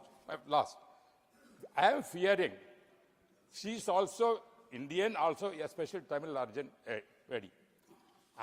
So many Tamil people and Indian people are residing in America. Whether any revenge is going to take place in the way to treat our Indian people. Thank you. Whether she will. No, this is a serious matter. You have raised the point. Because our candidate Harris Sandeep has Rai ji, you have raised the point. contested. You have Trump raised a has good lost. point. Okay. Therefore, I want to know whether such kind of Shri further Santosh Kumar will P. come. Shri Santosh Kumar. I have two clarifications. Number one, Trump will be in power for the coming 4 years. So how many more deportations we are expecting in the coming years? Number one. Number two, there are many households in the US. One second, please. There are many households in US where family members have different legal status. Some of them may be legal, some of them may be undocumented or migrants like that. So do we have any clear-cut data on this family? How many families are like this in US? Thank you. And what about the students of US? Thank you. Shri Sanjay Raut, briefly, 1 minute. Sir, we understand that Donald Trump is a friend of our Prime Minister. But our Prime Minister is going to make a visit to US. And his tour has been fixed. And before his tour, the way people of our country, they have been deported, I wanted to know from the Honorable Minister that about 18,000 people they are sending back. Whether Modi ji, when he will be there in US, whether he will have any positive engagement about these 18,000 people with Trump administration. Just one query. Sir, is it true that the US President Donald Trump has signed an executive order to cancel student visas for non-citizens participating in protests related to the Israel-Palestine conflict? Is this true that the United States of America, who calls themselves the sole custodian of human rights and democracy, is doing this for protesting? What is India's stand on this? Thank you. Honorable Minister. No, please. Honorable Minister. No, Thank you, sir. I have given one party. No, sorry. Please. No. Honorable Minister. Sir, a No. number of... No. a number- Honorable Minister. Yes, sir. Only Honorable Minister. Please Sir, go ahead. a number of members raised issues which you pointed out were repetitive. So I will answer issue by issue. Okay. In some cases, it will reply to multiple members. Okay. So the first issue which was raised by Sir Mr. Surjewala, he said, do you know that 104 people were brought back yesterday? Of course we know. We were the people who verified the nationality. We were the people who gave the aircraft clearance for the flight to know. So yes, I know 104 people came back in 2014. I also know that 5 to 7 times that number came back in 2009, 10, 11, 12, 13, 14. So let us not make out as though this is something which is a new issue. This is an issue which was happening earlier. Second issue, sir. Many people ask me, where did we have consular access to these 104 or others who are in detention? In many cases, sir, consular access, embassy would like to have consular access to any Indian national. But that national has to request consular access. In many cases, they have not requested, so we were not aware. But in every case, we have obtained passport details, we have checked their verification, we have ensured that they are Indians, and we have had contacts to ensure that that is the case. Then, sir, there is the next issue. After their return, are we making an effort, which Honorable Member Tirchi Siva asked? Are we making an effort? Yes. In fact, that is why the authorities have been given instructions, and I would urge Honorable Member Sanjay Singh not to misrepresent that instruction. they have been given instruction to sit with every one of the returnees, find out how did they go to America, who was the agent, how did this illegal industry happen, how can we take precautions so that this does not continue. We have been very, I would say, sir, sympathetic and solicitous to the predicament of people going. So I do not want the House or the public to have a wrong understanding of how they were received. They have come through a very difficult experience. They were misled by agents. I will come to the action issue after this. Sir. Then the question, sir, I think one member raised saying, the numbers went up after 2016. Sir, I was very bureaucratically correct. I took a single source. Sir, what is meant by bureaucratically correct? Sir, which means I followed a bureaucratic database to ensure that I gave before the House a very similar comparable number from the same database. So, sir, as a healthy practice, let everyone follow the bureaucratic practice. Yes, sir. Go ahead. Now, sir, what I do want to say, actually, if one looks at the Homeland Security data, sir, the Homeland Security, the American Homeland Security Department has a report about aliens removed by criminal status and country of nationality. For India, actually that number is 860. I allowed indulgence. No, what is this? You are not listening to the Honorable Minister. No, I am so sorry. Please. Honorable Minister. Yes, sir. I'll be careful next time. Sir, I'll be careful next time. Take your seat. Sir, Honorable Minister. Homeland Security Department data actually shows prior to 2014, their numbers, American numbers were actually close to 1,000. The numbers I have given, sir, as can be seen in the statement, are from the Bureau of Immigration. In many cases, possibly because if they were not issued emergency certificates, they may have been treated differently. Maybe they went to some other country. So I would say we should look at this in a overall manner rather than try to make clever points about which year was a little higher than which year. Then, sir, the issue came about military aircraft being sent. Now, some other members also raised, have military aircraft been sent before. The procedure, sir, is we have looked at deportations for the last 15 years. It is up to the authority of the Immigration Customs Authority to charter an aircraft. It could be a military aircraft, but whichever aircraft comes in, it is under the authority of the ICE.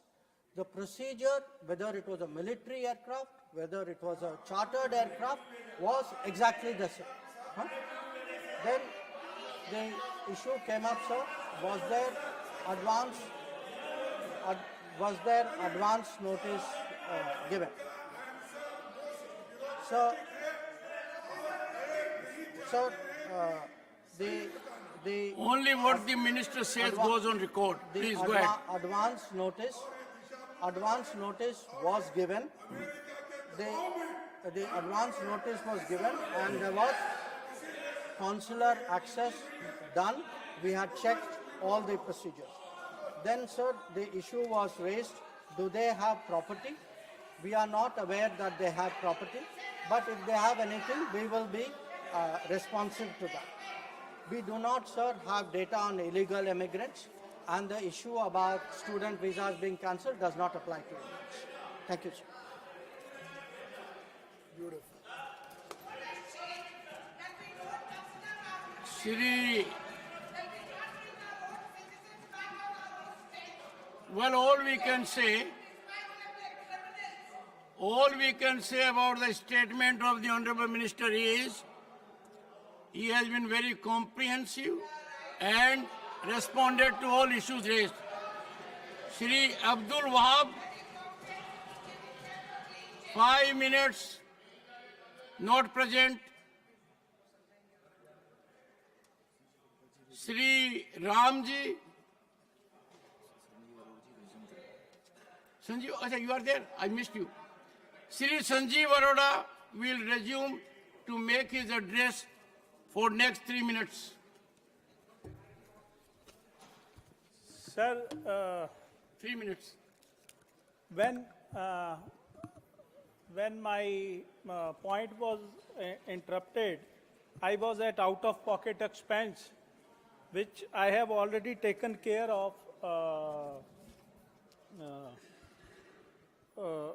and I have mentioned quite a bit that we are on a higher side as far as out-of-pocket expenses are concerned in our country.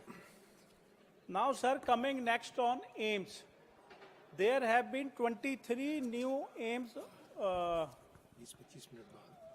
hospitals, but there is a shortage of faculty of 40%, almost 40% in these AIMS, and also non-faculty positions are around 30% less in AIMS. So my request is that if the budget is increased, we can afford to pay them more and get this, get more professors, faculty and non-faculty positions for our hospitals. Sir, now coming to regulations on private hospitals. Sir, private hospitals charge arbitrarily across states for one reason, that there is no control over the charges being charged by them. Consumables and diagnostic tests overpriced due to lack of price standardization.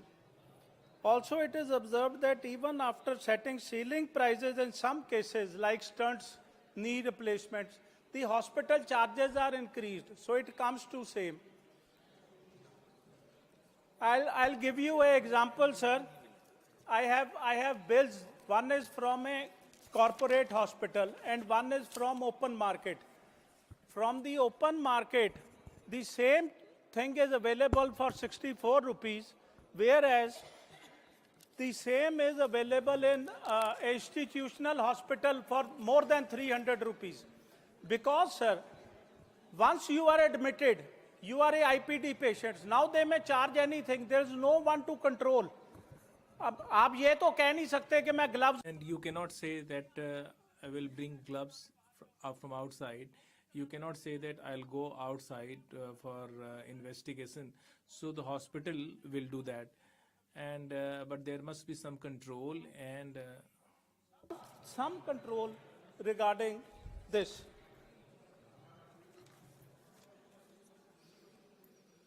And sir, next ESI. Sir, at presently, under ESI, 21,000 rupees who get are covered. And this has been going for long. So my request to government, through you to government, is to increase this limit so that more and more workers are covered under ESI and they can get affordable health treatment. And now, sir, coming to professionals, we were just discussing medical education and our students going abroad. Sir, we have 109,000 UG seats in India, the undergraduate MBBS seats. Whereas PG, we have only 70,000, which means that after UG, most of the doctors who finish MBBS, they are going abroad because hardly you see these days MBBS doctors. Any doctor who is practicing has MD on them. So this brain drain somehow needs to be stopped, and we are already in shortage even in AIMS hospital, where government can afford to pay doctors more, which I have brought up before. And also, sir, there needs to be a stricter law on unethical practices. Now, let me give you an example, sir. The cesarean cases, WHO has recommended that it should be 15%.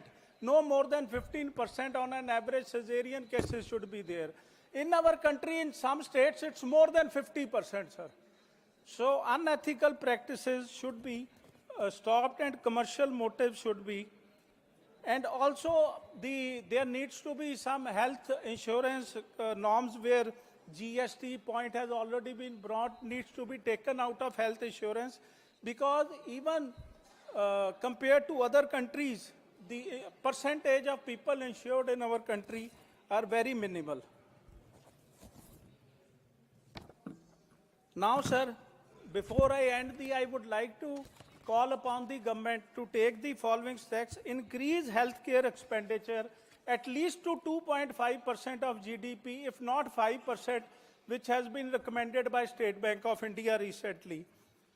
Regulate private healthcare pricing, revise ESIC wage ceilings, strengthen AIMS faculty and public health infrastructure, expand insurance coverage for vulnerable population and currently uninsured missing middle class, curb unethical medical practices. Mani Thank Sanjeev. you. Thank you, Mani Sanjeev ji. Mani Sri Abdul Wahab ji. Thank you, sir. First of all, I rise to oppose this motion of thanks. There is a general sentiment here and abroad. This parliamentary democracy is getting diluted. And not just like before, I am here since 2004. It was not gradually, but now it is very in the high-speed mode. Our functions are in parliament. An opposition delights is the democracy denied. That is the caption now, especially in India. It is nowadays hearing. I raise my serious concern and protest on behalf of my party the way the government has formed joint parliamentary committee. They have not included me. That is one problem. Nobody from my party. But now I think it was better decision by the government. I am not there because whoever went all over India, nothing. All the opposition members, whatever they mentioned, it is in the waste basket. Nothing is considered. Only our chairman decided only for the members, those who are from the ruling party. They made some suggestions and No comment on Honorable Chairman as per rules. Excuse me? Yeah, this part of that. How many things are discussed here? You are also here. So, and again, our foreign minister is here, so that it's a very rare chance to get me. Next month or whenever June, the PM is going to America. February itself. Next, within one night, he is not listening to me. But anyway, I request our foreign minister just to give some, not instructions, some suggestions to PM to raise this issue what was here 1 hour before, 15 minutes before. There are so many other illegal immigrants there in, not only in America, but different places. They will, even in UAE, I feel, I am feared that they will also start using their, what you call helicopters or whatever it is. Even though it is only 3 minutes, there are 3 this one. And one thing I have to remind on the government is the Worship Act 1991. It is totally, it is not at all, it's a verdict from the Supreme Court. But the local courts, you see, judicial overriding on this act, Varanasi lower court in Gyanvapi Masjid and Allahabad court in Sambal Mosque is highly condemnable and questions the integrity of our judiciary. The recent claim and controversy over the Ajmer Dargah, which has a history of 600 plus years, should be called out loud and should be strictly punished. I urge the government, the judiciary to strengthen this act. And a lot of other things are also happening nowadays, especially in budget Kerala. Totally ignored. I can only hear one voice from our chairman's state, Bihar. No single one word about Kerala. Forget about Kerala. What about Wayanad? The Prime Minister came there and assured the rehabilitation and all. So far in the budget or otherwise, nothing is granted. It is a grave concern for us. Our government, Kerala government, they are also suppressing the Keralites, and you also start suppressing the government. What we will do? They are not giving enough facilities, they are taken money from wherever, and the money what they got in exchequer is not spending. They are finding so many excuses. 700 crore project is there, but state government also, central government also, they are not coming to the Wayanad issue. Maybe because if it is Wayanad is Priyanka Gandhi's constituency, I don't know. This is happening in Kerala and in center. I urge the government, not looking to the Kerala government, please allow some more money for the rehabilitation of the Wayanad or whatever we call that land perhaps. Thank you very much, sir. And I wish that this time you are not interfering in my speech. Thank you very much. I never interfere. I only remind after No. completing your time. You will start Please. from 4 minutes. Please. No. Okay. Never. No, okay, thank you. माननीय श्री बाबूराम निषाद, माननीय बाबू not present, माननीय श्री अमरपाल मौर्य, माननीय अमरपाल मौर्य। धन्यवाद। Thank you, Honorable Deputy Chairman, sir.